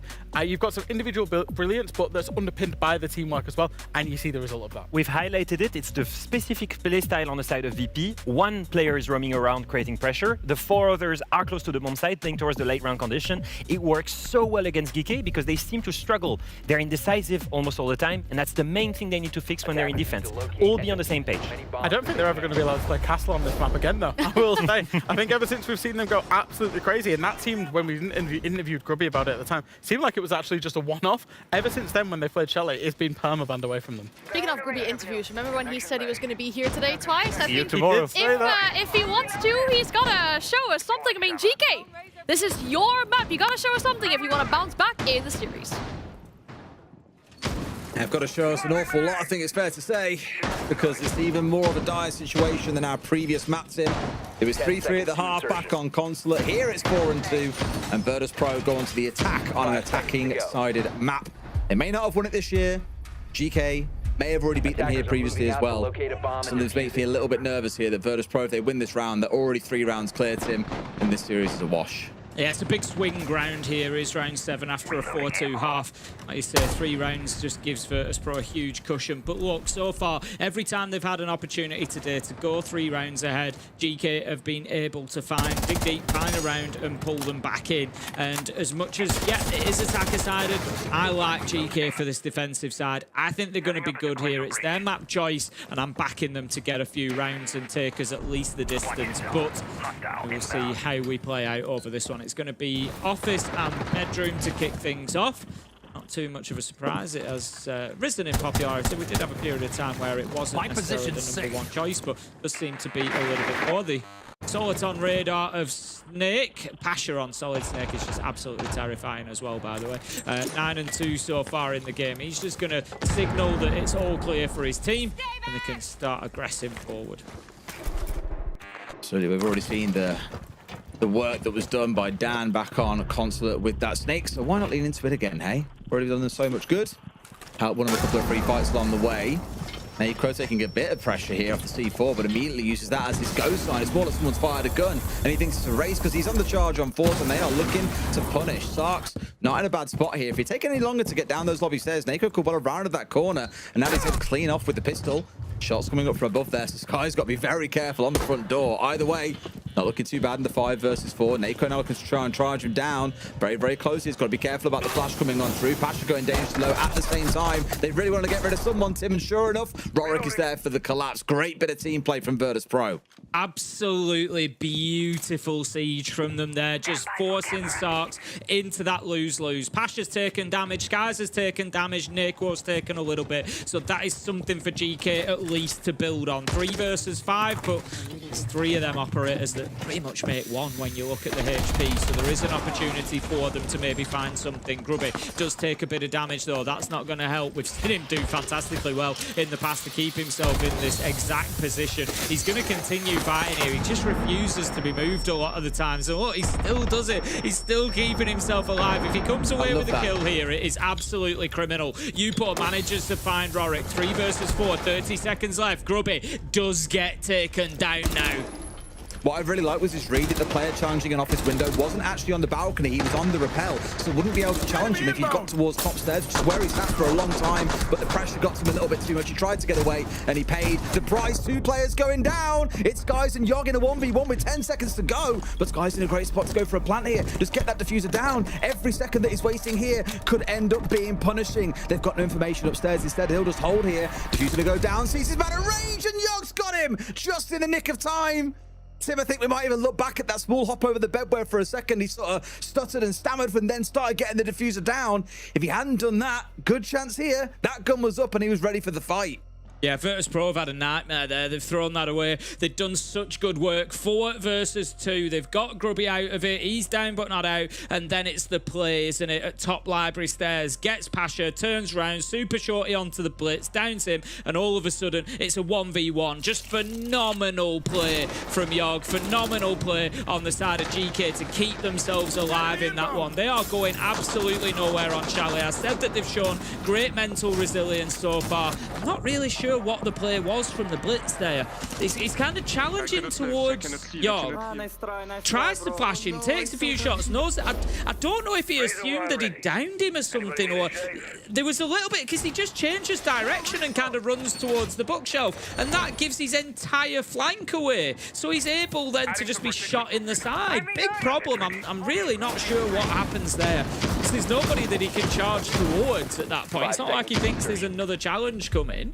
Very, very strange. But look, ultimately, GK dig deep, get it done. They managed to win the swing round. It's 4-3, and they're keeping themselves in it. Things happen in those moments of chaos where, of course, we don't have that beautiful insight of the comms and what's being called in the moment. It could have been someone thought they heard something and then he's been called towards it, and it's trusted the call. These things happen sometimes, right? Either way, it does mean, as you say, GK get back within 1. I was a bit nervous. It could have been a 5-2 lead for Virtus.pro. Definitely got even more nervous this time to build that advantage throughout the round. I can almost guarantee they won't let another situation like that play out against a GK doing well to get away with 1. I don't know if they'll quite get the same opportunity again to see a Virtus.pro mess up, giving them another round. Watching through that open window, just being careful, cautious, love to see it. It can be easy sometimes to switch off. We've seen a few, I wouldn't call it a spawn kill necessarily, but we've seen a few outdoor peaks gaining results over the last couple of days. Look at this aggression coming in from Nako, really desperate to get up in their faces here, but again, it's that teamwork. Rorik is the one to find the kills. Guys on to ask, 5 versus 3. Virtus.pro are just going at this at a million miles an hour. Nako has eaten so many nitros in the last few days. It is quite frankly unbelievable at this point. I never want to hear someone ask me, what does Nacro have for breakfast today? Because I think we all know what the answer is going to be. Another one coming over, and it's, of course, not quite close enough to see him finished off. Yogg dangerously low at this point, too. Not sure if that was coming out from Sarks for a second that had been tagged by him, or it was instead from the pursuit from the side of Virtus.pro. Either way, it's looking good for VP. Once again in a 5 versus 3. Once again, got someone on the other side low on HP, but so is their shield player. This is the kind of round you should not be losing. Yeah, I'd agree at that. But so was the last one, to be honest. 4 versus 2, and they had every opportunity to close it out. So, Virtus.pro, can you avoid the same mistakes again? You're not going to be allowed unlimited chances to get this done. Sending Switch Drone in to try and deal with that mirror window. Going to become a problem because Sarks does manage to get one. It's on a jump out, but still, utility that has not been dealt with here. Going to be just here it popped then, so they've now managed to get it done. 4 versus 3, but again, Geekay start on that fight back. Sure, Nick was down. I mentioned earlier on about him and Yogg being the 2 Twitch players in the lobby, and that's exactly what he's up there hunting, is those mine magnets, those mirror windows, anything he can to help his team out. Another smoke comes in deep. Got to be careful. A C4 from Yupa came out, but found nobody. Yogg hits the deck. Dan dangerously low, finally finished off by Sarks. Pasha into another, and Sarks, bless his heart and soul, has got it all to do. 20 seconds left to go, though. We can play for time a little bit here and just try and force some mistakes, some unexpected situations for Virtus.pro. If the blitz drops their hats in front of him, this is an absolute beauty. He gets, oh, it lined up. I thought for a second he was going to do it. The blitz just gave him everything he needed. If he finds that second kill onto the door, then that is Sarks' round to lose. But Virtus.pro managed to find it. That's going to be them going 5-4, 5-3? 5-3. 5-3. Yes. I'm getting so excited at this game, it's hard to keep track. And clearly not so excited, I think it's decided Geekay into attack timeout that, as we said earlier on, back on Consulate happened after they were down 0-2. Here, they have saved it for the half where they're going to be struggling a bit more, which is the attacking side. And clearly can feel now with that 2-round deficit opening up that there is a bit of a problem starting to form before them. We come into that classic round 9 that you and I speak about a lot, in saying that if we see Virtus.pro win it, they're up 6-3, a 3-round deficit. Far too hard to close. Very, very likely Virtus.pro walk away the winner. If they can win this one and make it 5-4, they're only 1 round behind. They've won 2 of 3. You can see them getting it to OT. So the outcome of this next round is pivotal. But I also look back at what we've seen teams try and do, typically off the back of attack timeout, is do something a little bit whack, a little bit different. And I think from Virtus.pro, you're going to see that in the next round. They won't just sit there and try and play, oh, let's do the same thing that they've already seen before and now have talked about a solution to. Let's bring a new problem they've got to try and adapt to in some way and trip them up again. We get back into it then. Round 9, as you said, very important swing round here. 6-3 or 5-4. Very, very different scorelines. Kitchen and dining is going to be the site for Geekay. We haven't seen them defend it yet, so they move on. They are 1 win, 1 loss on the defense. Looking across that defensive lineup, we've got many of the operators that we would expect. We're going to have the Wamai brought along. Of course, we've seen a lot of Wamai played today after those updates in the patch notes that we've seen and spoken about. We're going to have Grubit on the Thorn. That's one to watch out for. Pasha did some serious work on the Thorn in the last 2 rounds of the defensive half of Virtus.pro. So something that needs to be paid attention to. And we're going to have Yogg bringing along the sentry again. So it's just all that utility. 2 barbed wires and a nitro, bringing a lot to the table.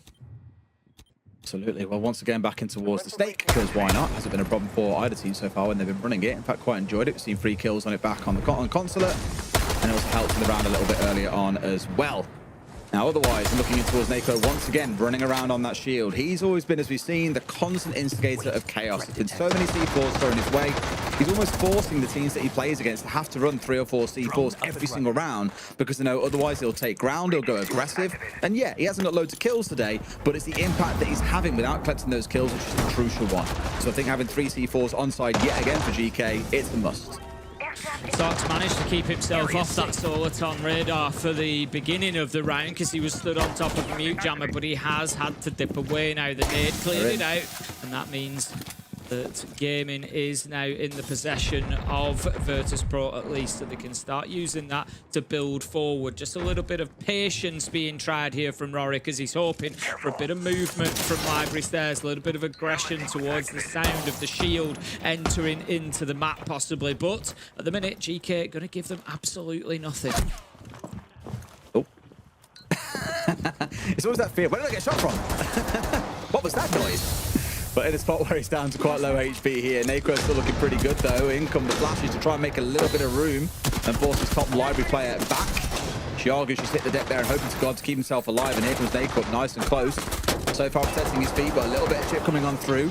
Going in for a pistol fight, but going out none the wise on it. And Groovy finally gets away with the kill. Great defending by him. Really is a demon of Mez.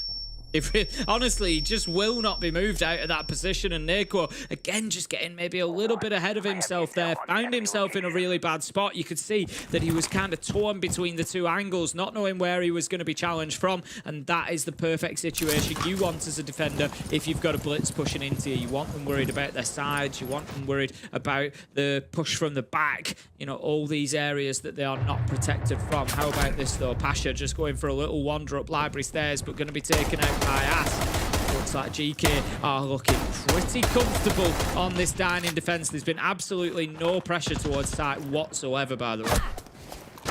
No, I mean, again, it's really good work by Geekay. They've shown the right amount of aggression. They've stood up well to the initial utility dump coming out of the other side. Groovy still remains on move. Skies gets one back, but that, I imagine, might be all he finds. If he's lucky, maybe a second. I'm going to stop talking now. Starks peeks around and gets that final kill with the shotgun, but there was a second there where you started believing that maybe Skies could turn that round over for them. Yeah, once he hits the third, I was a bit like, right, let's pack it in now, boys. Come on, we can't be dropping these kind of rounds, Geekay. Not when you've done the hard work to get to where they did. But Tim, that was that crucial round 9 going the way of Geekay, and dare I say, outside of the very end, in convincing fashion. They're showing that off the back of the attack timeout, they can adapt. Now both teams get that chance again. They can have a little chat here, as well as figuring out what to ban, what has been the problem for them throughout that half. I thought Blitz might have been a bit of a nuisance to try and get their way through, but it's going to be the mute that gets taken away by the other side, Tim. We do occasionally see a mute ban, but I wouldn't say it so far as saying it's like a common ban that you get. But I think they're just sick and tired of having to try and run their way through it in the 2 rounds they have seen it, which was in round 7 and round 9.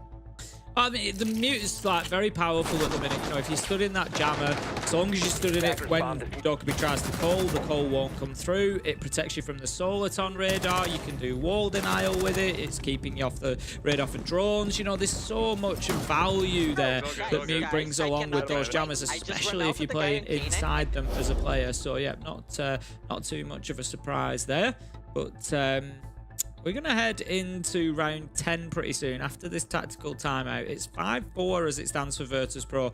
I think they are very keen to overturn that terrible record they've got on Chalet. Get this one done here and now. They've looked good for it so far. The attack that they won was pretty solid, but Geekay are just digging deep, and I love it. Each round that they win on the defense does seem to be a bit of a sort of a battle at the minute, but they're getting it done. They're getting it over the line, and so they continue fighting forward, continue being within that like 1 round touching distance. Like I said, this could have been 6-3. It's 5-4. Geekay will feel pretty confident about that.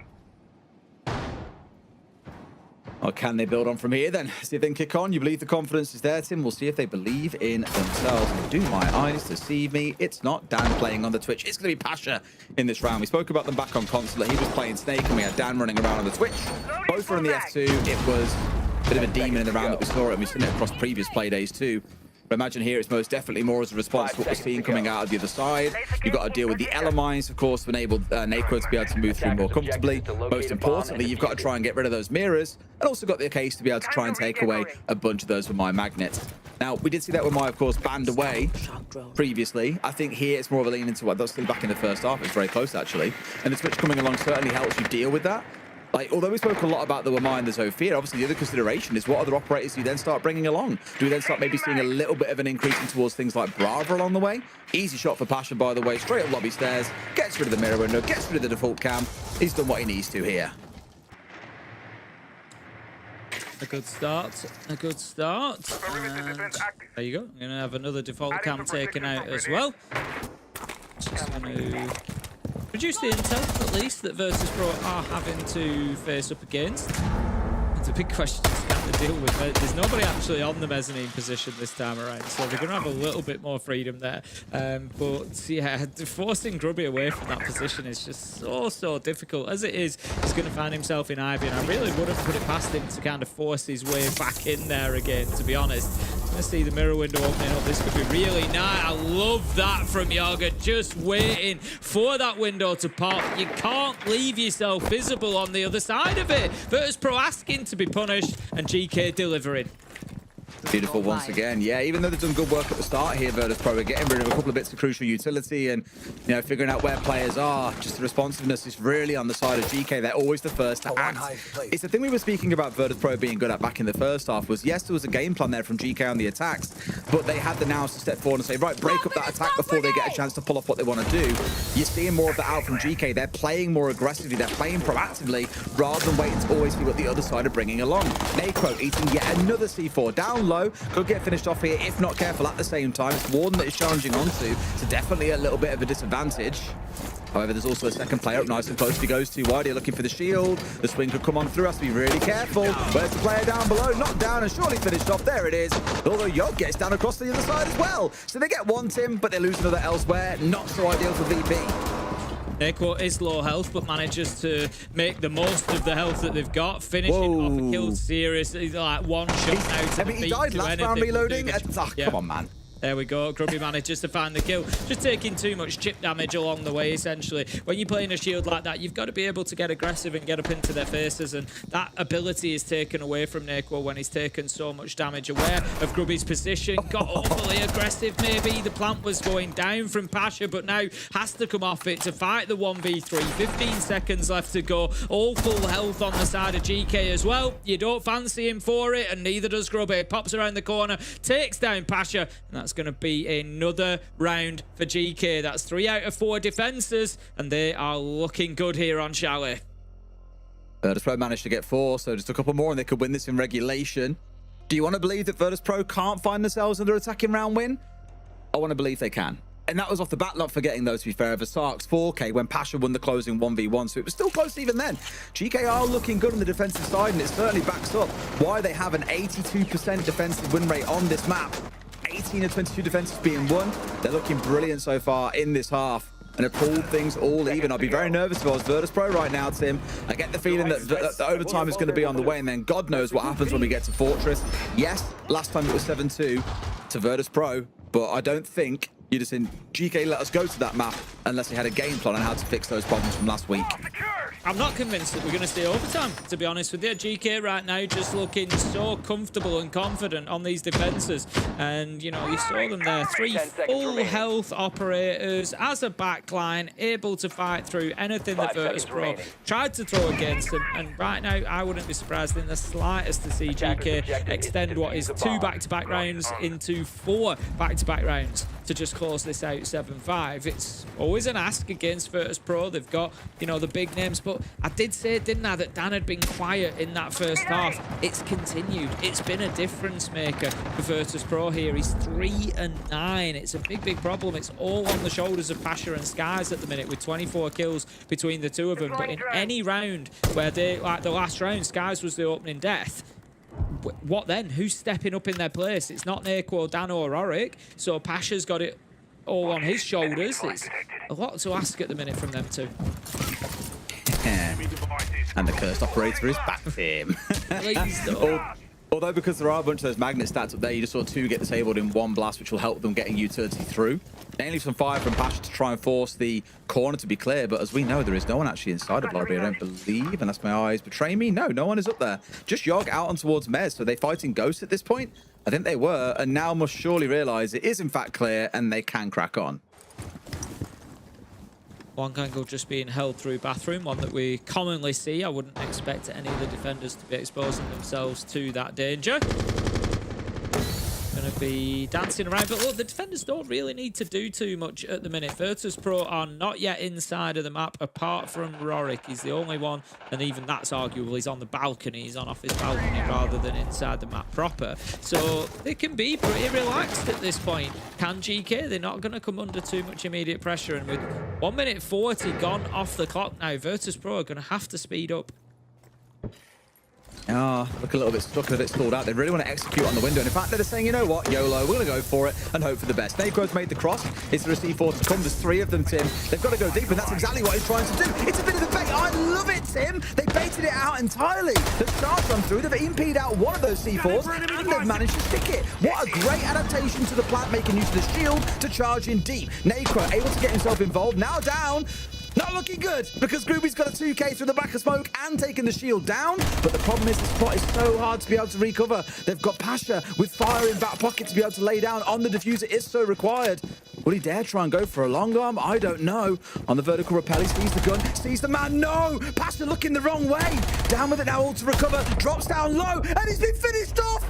Groovy the Hunter has pursued every man on Virtus.pro. Gets a 4K in the round. They're going up to 6 and 5. Absolutely beautiful clutch, I'm going to say, from Groovy, from the 2 of them, but that is all Groovy there, showing why he is one of those top 5 players in EML. He just got a hold of that and was like, I'm not losing this. I'm not losing it. There's no way I'm letting him get away with it. It was better Thatcher play for once from Virtus.pro, but still, it wasn't enough because Groovy just said, not on my watch, and he just ran through them in the end. Virtus.pro are truly Virtus.pro right now because they have thrown away so many rounds on Chalet Des from a man advantage from near the end of the round as well. They are truly snatching defeat from the jaws of victory here at Virtus.pro.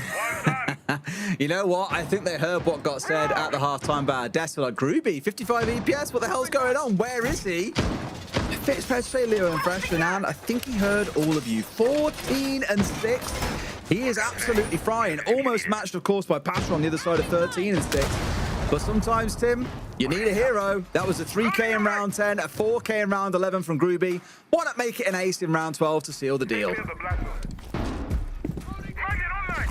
Okay then, we're going to have guess who out on the mezzanine once again. It's going to be Groovy. They have not had an answer to him in this position realistically yet, and they are not the first team. We've seen a number of teams struggle. We're going to have to name it after him before too long. I think there's a couple of Sharko spots that have been earned for less than Groovy has done up there on mezzanine, to be honest. Absolutely phenomenal. But let's see whether Virtus.pro can do something about it this time. We've got Pasha on the Raura, so keep an eye on that. Where are those Dom panels going to be deployed? Raura has seen changes in the latest patch notes. We have got a reduction in how long it takes to deploy those DOM panels. It's reduced from 3 seconds. You used to have to deploy one on a door, wait 3 seconds, deploy another, and then that's been brought down to 1 second, so you can pretty much rapid fire them now. Woo. I actually really like that change as well, by the way. I think it's going to make execute so much more interesting. Part of the limitation before with it being 3 seconds was you put it on one door, have to wait a few seconds, then put the next one on, then wait a few seconds. You couldn't really like rush with a Raura, whereas now it becomes much easier to do, I think. Granted, you could when there was only one doorway to worry about, but I think this is a really interesting idea. It's one of the operators that when they're picked, you know something is being cooked up, and I'm excited to see what Virtus.pro have got in mind, assuming they keep all their players alive. I mean, Rorik's just... Hello? He's just waddled into sight, Tim. He's like, guys, I'm in sight. I don't have the diffuser, but I'm in sight, by the way. Dan's been finished off at the very least. It's all good being in sight, but you've got to start getting kills, I'm afraid, Rorik. But he's been taken down as well. That is not ideal. Sky's low inside of Trophy. The other two not even inside the building yet, Tim. This could be one hell of a comeback by Geekay. I mean, what value is there in going and, you know, yeah, okay, you've got yourself into sight, but like you said, no diffuser, nobody in there to fight with because they're all up above. There's just no real value to it. You've got to be out, you know, you've got to be out helping your teammates around the map, helping with this top floor clearance, because at the minute, Virtus.pro just being completely neutralized by Geekay up on the top. There's just absolutely nothing that is forcing them to move at the minute, and that is a huge, huge problem for Virtus.pro. Sensing the challenge coming around the corner, going to be down Pasha, an unusual one, just down during the animation of coming through the window, will be finished off by Groovy 5 versus 2. Groovy's desperate to finish this. He's got 2 in the round, Tim. He can find himself a couple more here, make it up to 18 and 6 after a pretty dismal start to the game. He's been like lightning in this second half. You can't contain him. You cannot stop him. Ass makes it a double in the round, and there's the last for Yogg. What a fantastic comeback from GK, Tim. They send us to map 3. go back here. We saw them with some really cool ideas earlier on attacking into Consulate to try and overcome what they saw from Virtus.pro against Falcons yesterday. I expect Fortress is going to be exactly the same. My only worry is they start on the attack. And I know what I've just said, it's down in the middle of the pack. It's still hard to attack. Let's see where these bans go then. Is it going to make it easier or harder to attack? Well, the Monte is going to be taken away by Virtus.pro, so Geekay won't be able to rely on the big shieldy boy to be able to go in and bully and create space, so that's already going to make things that little bit more difficult. They take away the Goyo, so just looking at that time and space denial and removing it from Virtus.pro, that's, I would imagine, something that they have seen particularly in what VP do to defend here. Solid Snake and Arune will be our second two bans. Again, Snake just looking to slow things down for GK. Don't allow them to go in and clear those areas quickly. I'm thinking of getting into Old Tower and sweeping through games and dorms, for example, or the vice versa when you're looking. You always want to be pushing from the opposite side on the top floor and moving across and clearing out any Roman extension, and Snake's going to really prevent them from doing that. I will give Leo his flowers on this one, to be fair. If you isolate the data down to just EML, you won't believe this. Chalet is our most defender-sided at 63%. It's also been played the most of any map in the map pool 11 times across EML. And then Fortress is second at 60% defensive win rate. So he is correct on that one. For those who are curious, Bank is still down there below 50% on defensive win rate. It's 54% attacker win percent, Tim. Lair at 52% and Board at 50%. So quite a disparity between top and bottom here in EML. It's almost 20% differences between Chalet and Bank. Mental. 5 seconds to go. So then let's get into it. Round one, it's going to be Fortress. It's going to be effectively a best of one now, as these are one apiece. 7-5, 7-5. 24 rounds we've seen so far. How many more will we see here on Fortress? It was tough for GK last time they played Virtus.pro on this map. We're going to be looking to improve on that significantly this time around. They start on the attack. Is going to be office and bathroom that they will be attacking onto, so I expect this approach from the south side, get dorms control, get games control, move through and take briefing. We do see a little bit more courtyard action recently as well, getting somebody in there for a little backstab on that top side, but let's see if GK choose to do that. I was actually curious looking back at the bans that came through last time they played each other, by the way. The Goyo ban was there from GK, the Aruni was not. In fact, the Aruni wasn't played at all. In fact, I lied, it's played in 2 rounds by Dan. But I think throughout this series, back on Chalet, we certainly saw it being a little bit of a problem for them in a couple of rounds. They've just thought, get that off the board, get it as far away from us as possible. Otherwise, VP's 2 bans are identical to the last time they played. So, Virtus.pro not with anything too crazy up their sleeve here. They're sticking to what worked out so well for them last time. All the onus comes onto GK to be the ones to show that they have evolved, they have adapted, they have a way to overcome Virtus.pro. Patron just sat waiting. I think just for that little bit of attention to come through, clear out the barbed wire, and then it can just sit forward, feed any intel in. Nade going to have to drop away there as the Nitro comes in towards Yoga on the Blackbeard. He just wants to clear out that corner, so he sends the nade in. He's waiting for the challenge on the door, but Virtus.pro are actually keeping hold of briefing really nicely here. They're not really being bullied away from it. The trip gadgets, as you can see as well, just completely covering off that corridor, making it very difficult for anybody to move through there. Yeah, I always talk about this being a bit of a nuisance of a room to push on through. Briefing very much the sort of fishbowl in the middle of the map. Everyone's staring in, but very few dare actually step inside. You can just admire what's going on in there instead. Namely, gadgetry being thrown around, smokes, C4s, shields, tentatively stepping a foot or two in there to try and take control of it. And that'll no doubt be what the focus is across on the other side, out towards Force. Instead, it's Yogg starting to ask questions. And towards the Thorn Razor Balloon going off, takes no damage from it, so won't get that stagger effect, which is good news. And knows that he could get swung at any moment for a couple of directions here, so he's got to have some a bit of support, and sure enough, that support is there. But just as Yogg throws that gun back up, the player steps out. Pasha in towards one. Yupa getting the trade back. Sky's also on his backside. This ain't looking bad at all here. 2 kills for Yupa, Tim.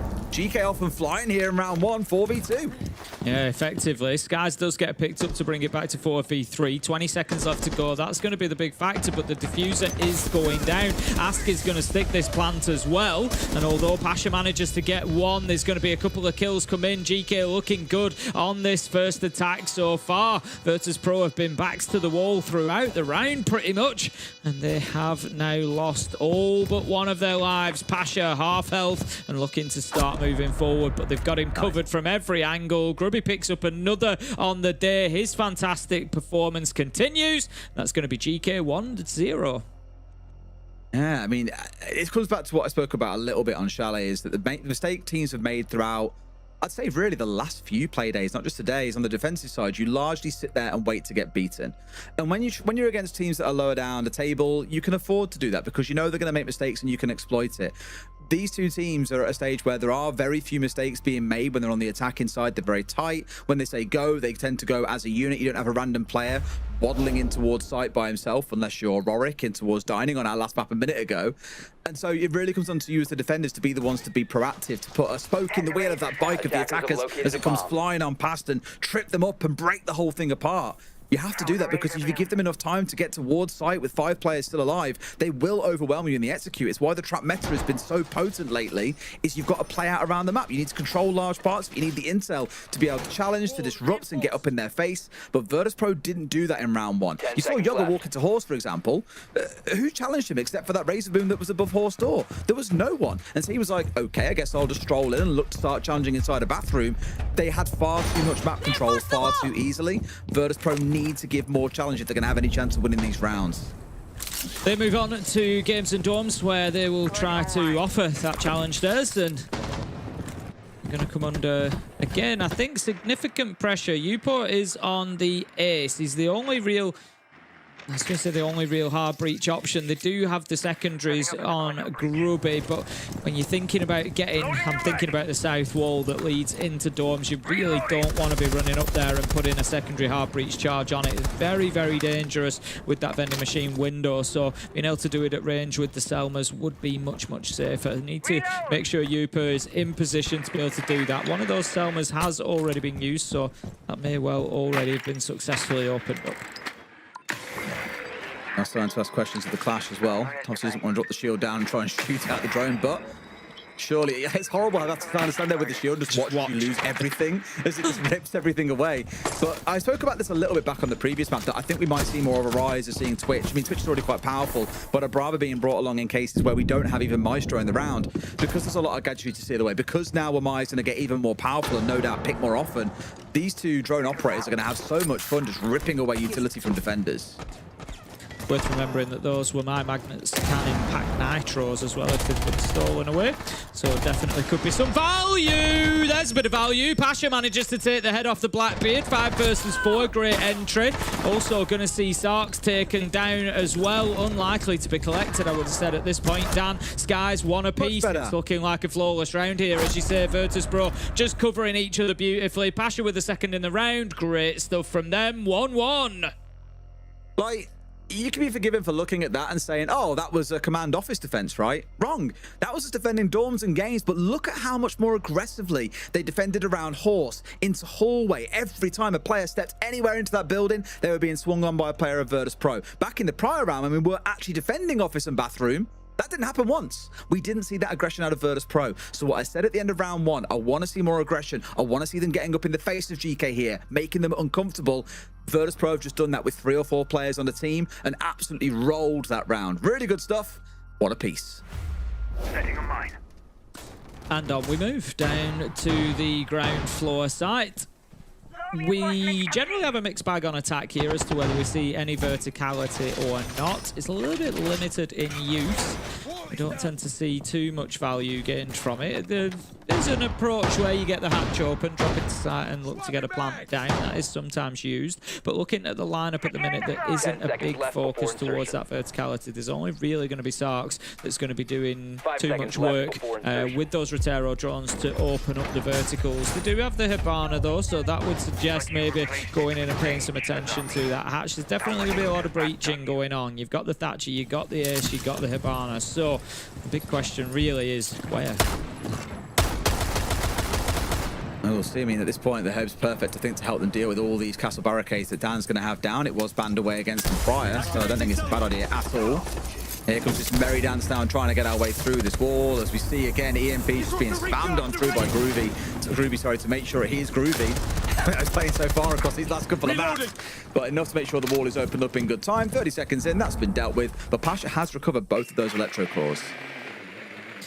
At least they can be deployed elsewhere. I imagine one of them will probably go onto the hatch to try and keep that closed off.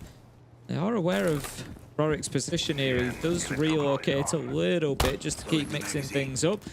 Little spray through the window, but he's not going to get any joy there. He just has to bide his time here. I'll tell you what, Geekay have actually made pretty good progress so far today, that they've done their breaching, or at least some of it, and we're only just getting up to the minute mark. We're going to have some soft breaching to open up some of that floor as well. Use the DMR to try and clear an angle. This is pretty good from them so far. It is. But it's all getting inside the map and dealing with the initial sort of sticking points that Virtus.pro put up before you. Where do you go from here? Because as I mentioned, Pasha managed to recover both electro cores. That now means the hatch is going to be electrified away, handily dealt with, no problem at all. He's trying to get it a second time. Actually, I was going to say he put the second electric core down on the hatch. Now it's zap another one away, but no, the Hibana's gone. This is nuts by He's got to come back over. He's got one more charge left. Will he try and stick it again? He's waiting for another, but no. This one I think he's going to be able to not reactivate in time. That means it will get opened up, but that was almost scary territory for Geekay. Another one of those moments where the Thatcher proving maybe a little bit more difficult to use than he was previously. Certainly taking a little bit more skill, a little bit more timing and communication. We're seeing teams fail with that over and over. Uport is going to get taken out. That's the ace off the board. Breaching has been done, so not too much of a problem. More just a mankind issue. Ask is trying to work from above, but Skies manages to find Starks elsewhere. Rotero drones will go with him, so they're going to be limited now to whatever verticals they've got, because they do have no more soft charges. They've got to do better than that on the blitz, really do. He had him knocked down there. He's got him dead to rights, but allowed the Fenrir to get back on his feet and lost his life. 4 versus 2. Groovy's been having a bit of a demon map, as we know, on the previous one. Wants to convert it into a second, but there's 2 of them ready. A shotgun at close range and 1 at distance. Doesn't know about the second, and Rorik gets him in the back. Easy close out for Virtus.pro team. 2-1 up, and most importantly, they won the offsite. And now the worry must quite naturally be for Geekay. If Virtus.pro go back through the same 3-site rotation and course correct what went wrong on the first one, I would say those final 2 rounds, given one was flawless especially, weren't particularly close. They could win all 3 if Geekay aren't careful. It just starts looking like a little bit of a slow start for Virtus.pro in round 1 now, doesn't it? Because they've looked so comfortable in round 2 and 3 that, yeah, I look at it and I think, honestly, a 5-1 half wouldn't surprise me here. Geekay, they've shown great resilience throughout this matchup so far. They've, you know, you can see both matches have been close. They've really been able to fight into it, so I'm not writing them off. They are capable of making this closer than you think it's going to be, but I'm just a little bit concerned for them at the minute. There's 1 or 2 mistakes crept in there. We see one of them with the inability to deal with the Fenrir when downed, and if they start opening those windows for Virtus.pro, if they take these top 2 floors, the 2 top floor sites, it goes 4-1, I'd be very, very concerned about the 5-1 half. And then, you know, even with having the defense on their side, I don't know about that when Virtus.pro only have to find wins on one side. That's it. Like I say, if they can course correct and get this win on this site here, then the next 2 were very, very dominant for VP and Geekay. Again, they're the ones that then have to adapt and figure things out a little bit. Now, the error for Virtus.pro last time was they just were not very active in their defense at all. They largely sat there, they waited to get beaten. And Geekay, as I mentioned, when Yog came steaming up those stairs and looking in towards Horse, he was like, well, there's no one on the other side of Horse looking to challenge me. There's no swing coming from inside of sight, despite there being a rotate there. Where is everyone? And they knew the one was inside bathroom, and he managed to get a 1v1 on towards him and keep him busy for a while, at which time Geekay basically flooded their way forward and got full control. And so proactivity is the name of the game for Virtus.pro. That's what I'm watching for in this round in particular. Straight away up. I like the pace from Geekay. They've been doing things very quickly at the beginning of the rounds. They're not messing about. They're getting in there. The Twitch drones looking straight away. Default cam gone. Geschmack mine gone. You know, drones raining in, taking that attention straight away. So I do like that from Geekay. They're being very, very active, very mobile. very much getting themselves into the round quickly. But Virtus.pro, they don't react to it. By contrast, they are happy to just absorb that little bit of early pressure. Don't give anything away. Don't give them any opportunities. Don't challenge too heavily. And then they know that they're picking them apart as the round goes on. But look at this. Some great intel work has been done there by the Twitch drone, showing it's not just about shooting gadgets out sometimes. It is about just feeding those comms in. Seeing 2 of them here and giving those positions away. I'll say they're not too bothered by it at the... he's lost the drone as well. It's unfortunate for Sarks, but... So they're not really too bothered if they're getting spotted out in that spot because they're not really in a spot to be challenged at that point. Like, look here, like, Geekay is still trying to work their way largely through this storm side. They're still going to clear their way through a mirror window, which, truthfully, a Twitch drone would have been great to help out with. But all that aside, the entry goes over to Ask on that Sophia. 2 of those impacts burnt so far in the round. Again, that reminder, if you've only just tuned in to map 3 here and are wondering, wow, how on earth has she got 3 of those? That's not fair. Yeah, recent changes came out today. 3 impacts, 3 concussions. Sophia is looking pretty scary.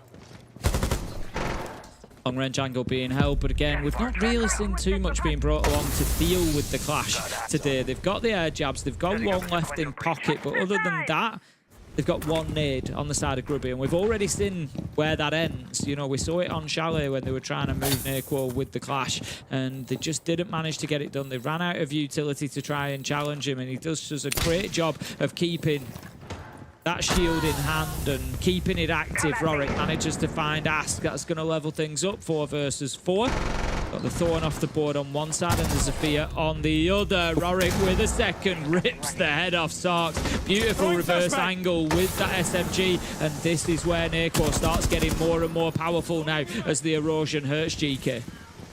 Yeah, and you got the mirror on tight as well. You got Pash with a shotgun, the ITA. Historically, not the best at getting kills. I know a lot of our secondary shotguns got buffs about, I can't remember how long ago it was now, but can still be pretty lethal at close range, Tim. Just ready and waiting. But the problem is, I was going to say, an angle being held like that, you will not win it with a shotgun. So it's got to be so careful. Groovy's back in, and he loses out towards 1. Pash has got both. Have a little BITA that. Well, Pasha steps up and really closes that one out. Beautiful stuff. Virtus.pro looking super comfortable now. I said if they won that one, I would be concerned about them going on for a 5-1, and that is exactly, I think, what Geekay are going to be thinking right now. It is 3-1 to Virtus.pro, and there comes the tactical timeout. I think that shows exactly what Geekay are thinking. It just comes back to what we were saying a bit earlier on, right? Like, I'm worried now that if we see Virtus.pro fix that first site and then go on to play the second 2 the way they have before, they'll just run away with it. And given how that site went, yeah, the last 3 rounds have been extremely dominant towards Virtus.pro, and Geekay thinking, oh crap, this is a 5-1 half waiting to happen. We have to get something going here. Both teams are quite consistently taking their timeout on the attacking side because they know things need to change. Of course, they've had the op bans come in. They've taken one problem away in the KE, but it doesn't mean all the problems go away. You've got a clash to face off against. You've got a mirror to worry about. Like, in what world are both of those operators available and able to cause a headache for you? We haven't even considered the clash yet that's available to them on some of these sites, and I think we'll see that get picked up in round 6. Yeah, I think you're right there. I think it's going to be a continuing problem for them. We should be heading back in any second now. Pasha just making sure he's got a very clear view there. And it's going to be round 5, 3-1. Virtus.pro looking good, and we go on to that south side again. This was the first site that Virtus.pro won back in round 2. They were able to get it done on the defense. Storms and Games just looking. We're not going to have the clash brought along this time. Naquo is going to go onto the mirror instead. They did play the clash last time they played this site, but choosing this time to opt away from it. So far on the entry as well, 4 rounds, 3 have gone in the favour of Virtus.pro. There's just all these metrics, all these kind of possibilities that you look at, and Virtus.pro coming out on top of most of them right now, and Geekay gotta get themselves into this somehow, gotta get fighting. Well, Tim, hopefully that track time was that exact call they need to, as you say, get fighting, because otherwise this could be a very punishing end to this half. And I go back and look at how things worked out last time. It was actually that exact story last time. They were 4-0 down. They managed to get themselves 1 back to go 4-1. It still ended up being a 5-1 half to Virtus.pro, who then won 2 of the 3 rounds when they were on the attacking side, and they cleaned things up 7-2. So hopefully they get themselves the second round to have a little bit more breathing room come the second half, and I hope to God they can defend better than they did last time. Yeah, they're really going to need to. I mean, look, no matter what happens here, and I'm not talking as if GK have already lost this, because they haven't. There's a lot of siege left to be played yet. Whatever happens, GK have had a phenomenal stage. If they lose this, then they come away third place overall, and that is absolutely brilliant for them. They've got themselves to EWC. They get those extra SI points as well on top of, you know, what you just get for, say, fourth place or for qualifying. So they've got themselves those extra few. One way, you know, one way or another, they are winners here. Coming away from this, there is no two ways about it. But are they going to be the ultimate winners? That is the big question. Skies manages to take down Grubby, and it looks less and less likely. That is the Ash off the board. Grubby has gone big so far today, but 3 and 4, they've managed to keep him quiet here on Fortress. Halfway through the round, and really not very much gained by GK so far. It looks like that teamwork's just slipping a little bit. You need somebody peeking this at the same time. There it comes, but then the nade throw isn't good enough. He's able to win the fight. He gets 2, 4v2. They've just not done well enough on clearing those stairs, and it's because the timing has been off. Timing's been off, but it's also large and forgivable for you to let a player get 3 kills sat in a spot like that where he's really pinned in. Yeah, a nade from the bottom, great on towards the bar, but then also get one down the long haul if you need to force him to take one fight or the other, or he gets blown up, and then you just hold the angle and wait. But giving him 1v1 after 1v1 after 1v1 is a bit of a sting. Nako collects another. Ass gets at least one back, but this round is only going one way, and I don't think it's towards Ass.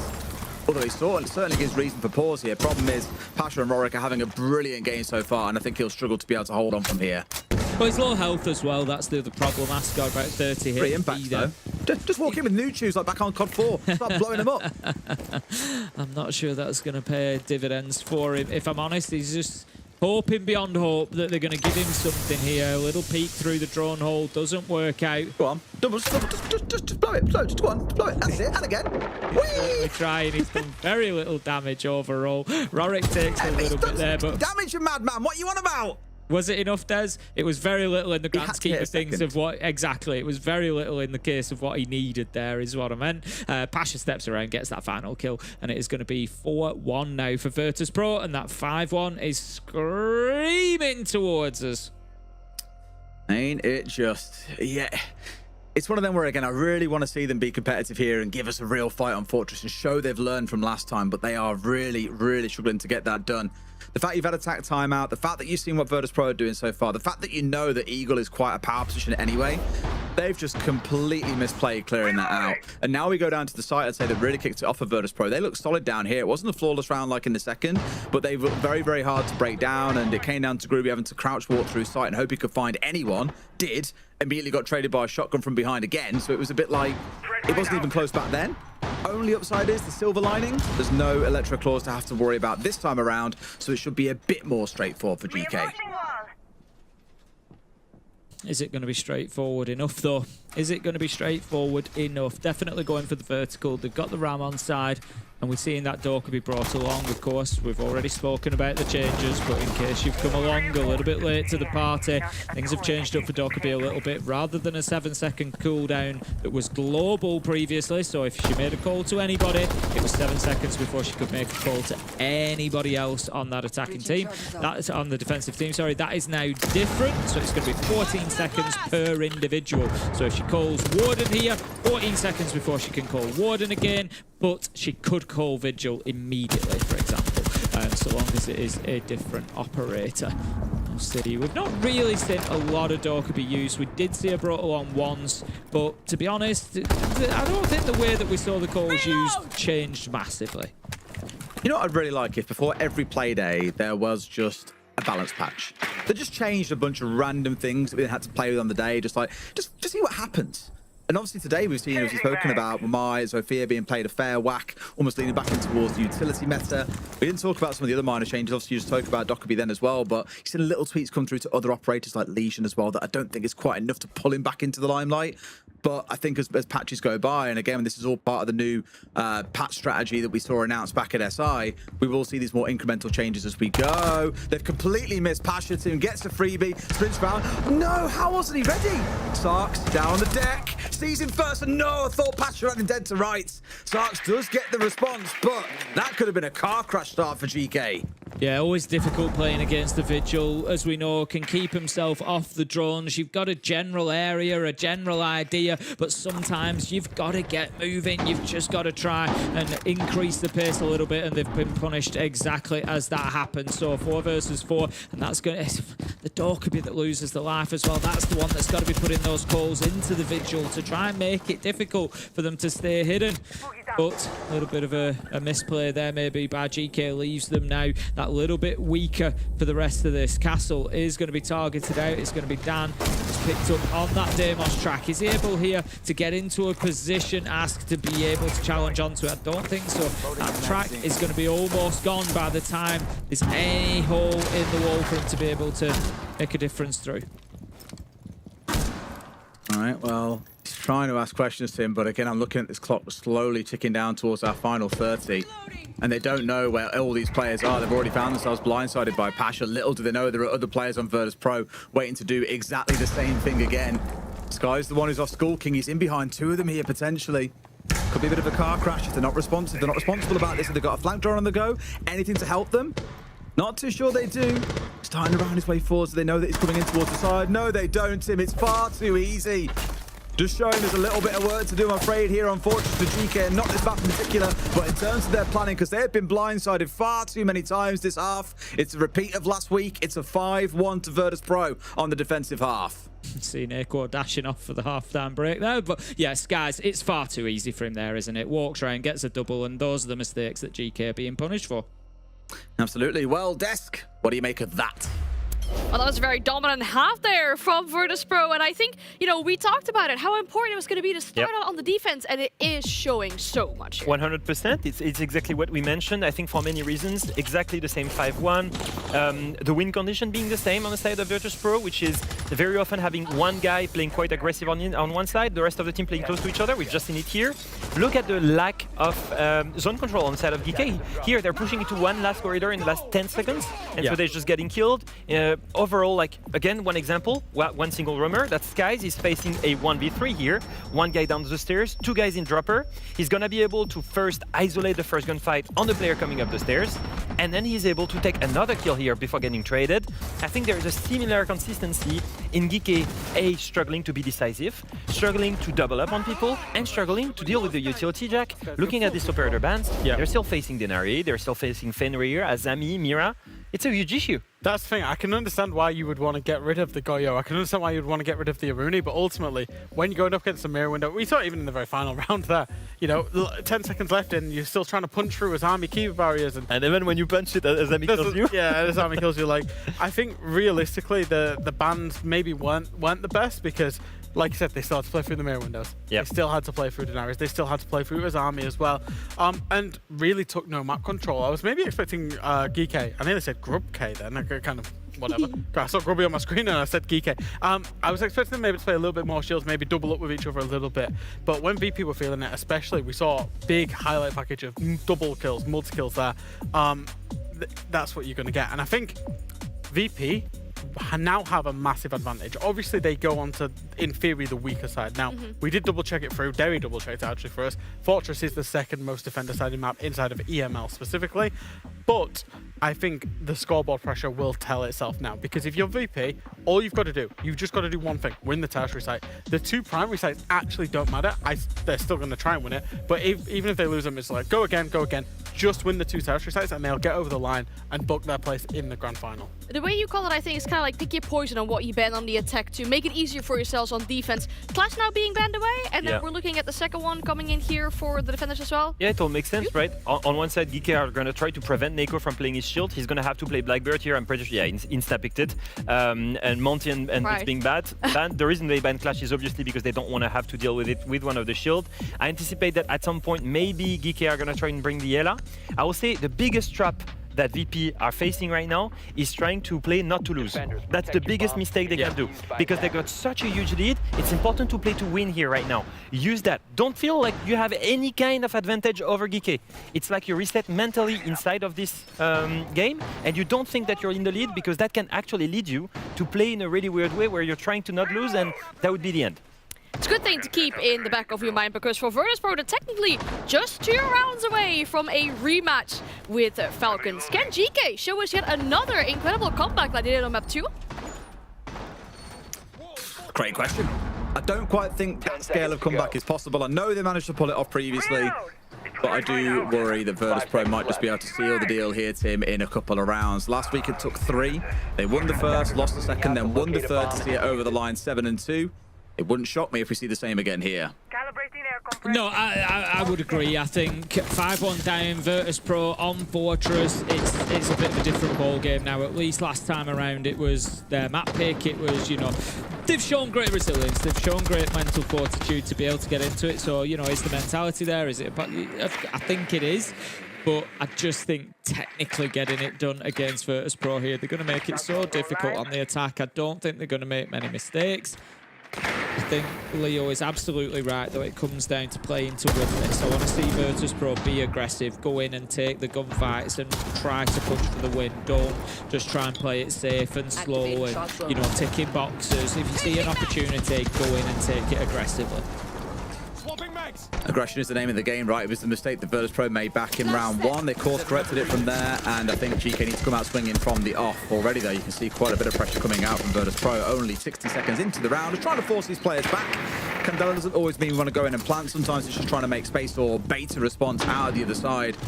Geekay, I think, a little bit too wise to it. They aren't falling for it, as in comes Naquo. That's what a bother, using the nade to be able to shield himself for a moment. Not quite literally, but to stop him being swung onto. Just got to be careful now. More challenges come on through. One at range, one at nice and close. The Goyo is there. He's drawing a lot of eyelets, and we always speak about shields and say how they're just pulling a lot of attention. And sure enough, he's trying to isolate a 1v1. Bashes in and has got rid of Groovy. And like that, everything starts to explode. Geekay scattered to the high winds as they get hunted down by Virtus.pro. A 5v3. What a fantastic start. And this is what we mean when we talk about playing to win. Virtus.pro teaming up, creating 2v1s, 3v1s, putting players in bad positions, taking map control, doing everything aggressively and confidently. Love to see it. The Deimos track straight out onto Sarks, just holding him at bay, giving that position, giving that opportunity to take more ground.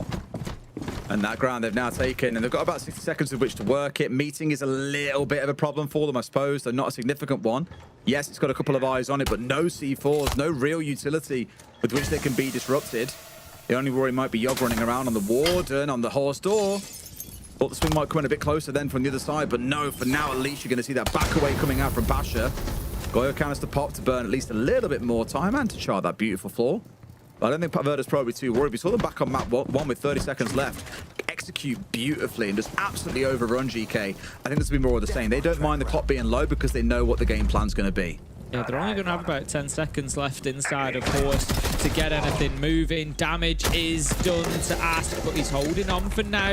Yogg manages to get one, takes down Rorik. We hear the Candelas coming in. Naquo is not in a position to plant yet. They need rid of Ask. They get it done. He has to start throwing this down. He does with 1.5 seconds left on the clock. Yogg tries to move in, does find the first. He's not going to be able to stop the plant. Cannot find a man. Skies gets the kill, and Virtus.pro go on to match point 6-1. Match series point, and then the spot, of course, I mean, it means they secure a ticket to have a rematch against Falcons in the grand final. We were calling for that yesterday and saying it would be amazing to see this all over again. It was very close. It took, I think, 37 rounds in the end or something crazy.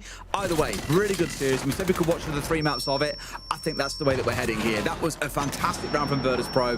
Geekay just don't look comfortable inside the halls of Fortress, I will say.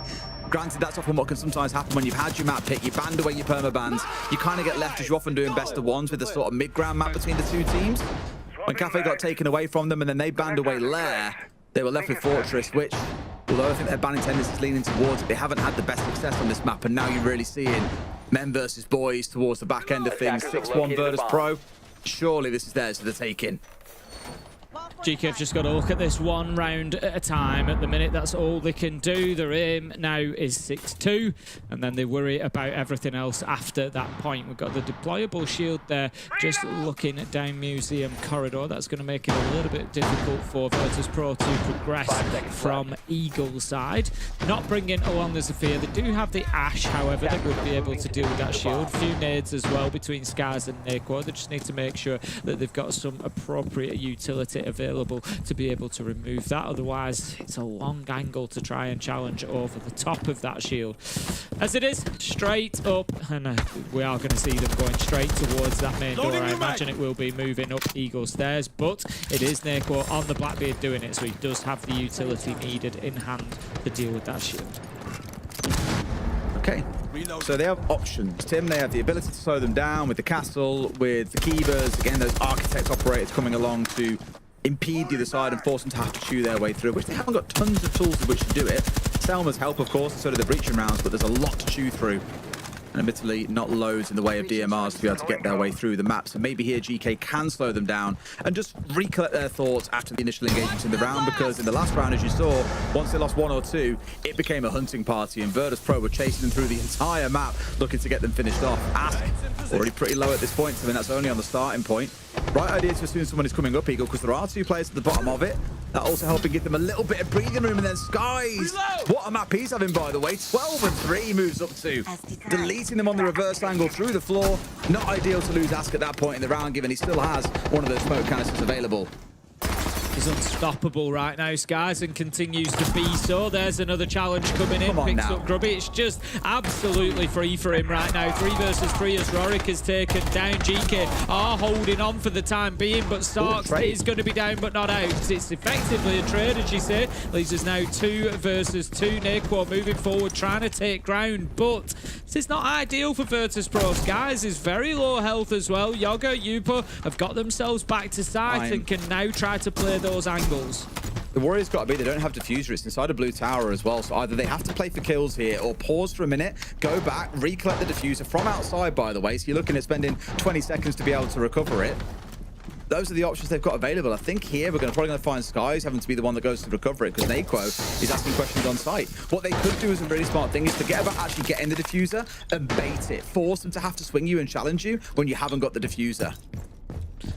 I think they are definitely playing, like you say, for the kills. Yep, they're going to move down and just try and take these challenges. Guys, sees the first fight, doesn't find the man. Yupo not overcommitting to the swing. I like that, but he's going to be chased down by the Blackbeard now. Manages to do a bit of damage to Naquo. Naquo's got to close this gap quickly. Can't do it though. Yupo manages to get the kill. It's all up to Skies. Can't close it out. Yupo with a double, and that's going to be Geekay holding on for another round. As I said, it's just one at a time. It's now 6-2.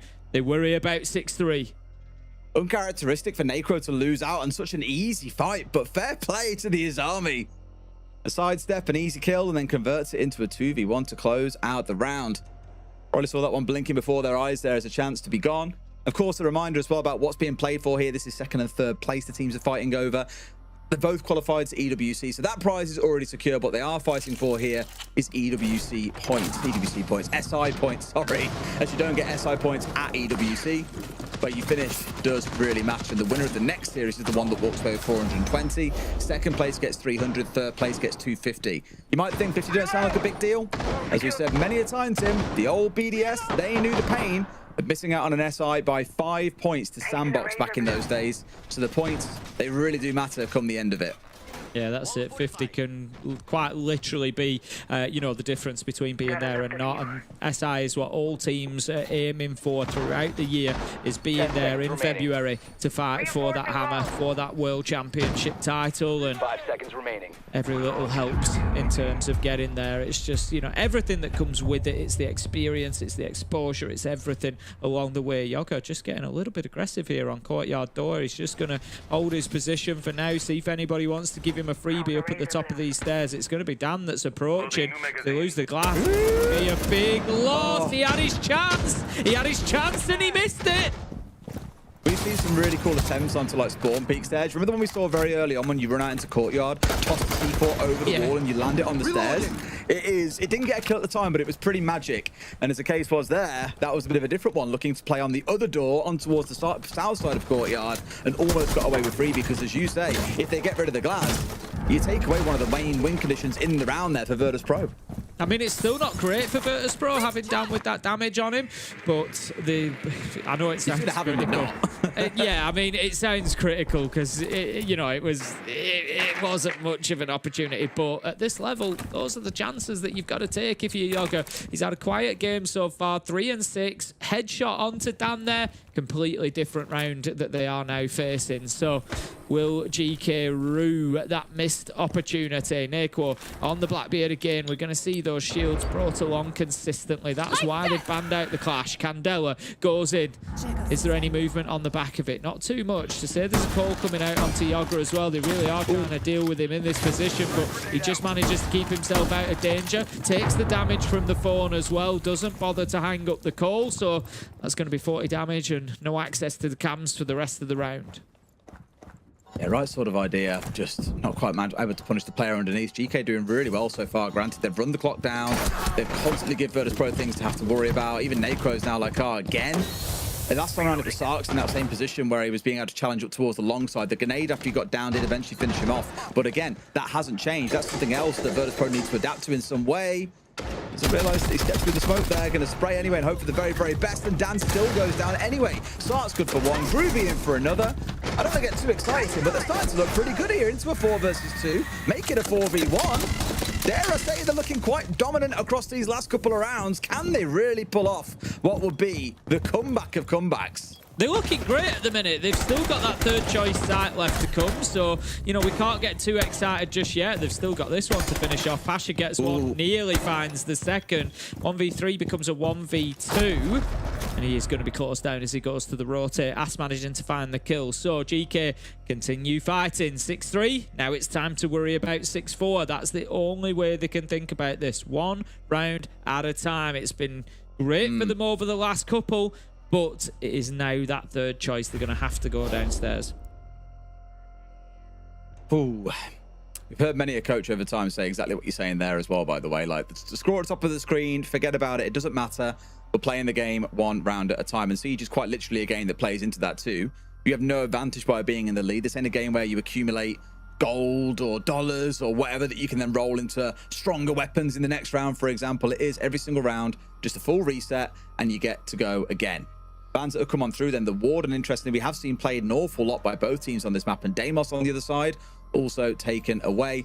Don't blame them for that. We've seen it banned away already in this series by GK. They know that Virtus.pro love making use of it for vertical destruction from below to try and challenge on towards players. Maybe that means that we get to see, I'd like to point towards a clash, but obviously it's banned away. But it does mean you can feel a little bit more secure playing anchor operators upstairs here, the more slow ones maybe, that aren't going to be able to get destroyed and pushed away around by the Deimos for free. Just having a look at the lineup, there's going to be a lot of verticality from Virtus.pro. The Buck is switched away, but the Ram is brought in place. Also, the Capitao, I would imagine Capitao will very probably have the secondary hard breach charges. We'll see when that's locked in about 10 seconds time. The Capitao is going to be moved away, so I'm just trying to piece together here whether they're going to be going towards that hatch. Capitao is now brought in place of the Ram, so there's no real vertical destruction. So I don't think we're going to see too much from top floor here. The secondary hard breach is in place, so Skies can open up that hatch. They've got the soft breaches. Maybe that they just focus around Dan for all the vertical destruction they need. 3 soft breaches and 2 breaching charges can get them a decent bit of work done there. They've got the Rotero drones as well, and I think they're just looking, you know, you think about verticality, you think Buck, you think Sledge, you think Ram. I think they're just taking a little bit more of a flexible approach to it. Swapping bags. Well, a lot to play with in the round, utility-wise, mind you. So it's almost like a lot of prep work in a sense for Virtus.pro to do. Looking more mainly towards Pasha, of course, where on those Roteros already starting to roll their way through the building. But it's about trying to get the Capitao and the Glass into the correct positions to be able to capitalize on the back of their utility. Lots of smoke to go down, lots of course power in that case for Naquo to be able to make use of. Granted, it's only a limited window. This is interesting what I've seen quite a few times as well, especially with shields, getting control of courtyard, pushing in from the top side and just brute forcing your way in from the top, going straight in towards site, off towards your right-hand side and pushing players back can be a really effective way of doing it. But a lot of teams still really insist on pushing in from the south side and making that their main point of ingress into the site. Loading mag. Going to hear the Rotero drones continuing to take out that utility. It will just be replaced over and over for the time being, but keeper barricades are not infinite. There is only one left for Ask, and beyond that, he's going to have to think of an alternative. Last one is deployed. And it's going to be the Glass that walks it inside of the smoke, looking for an opportunity. It's going to be Skies who finds it though. Grubby taken down. That's the Cade off the board. Nitro will go with him. So 5 versus 4. Virtus.pro have their advantage that they've been looking for. Need to be careful with the swing coming across here. The Thor tries the challenge. Ask manages to find Skies. 4 versus 4. They've got no smokes left as well. They're out. That's it.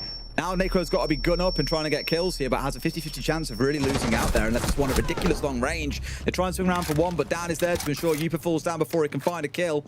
2 left standing, both inside of med, neither on site. They've really got a power here, Tim. I think you can't let yourself get surrounded in this 3 versus 2. They've got to push a fight onto somebody.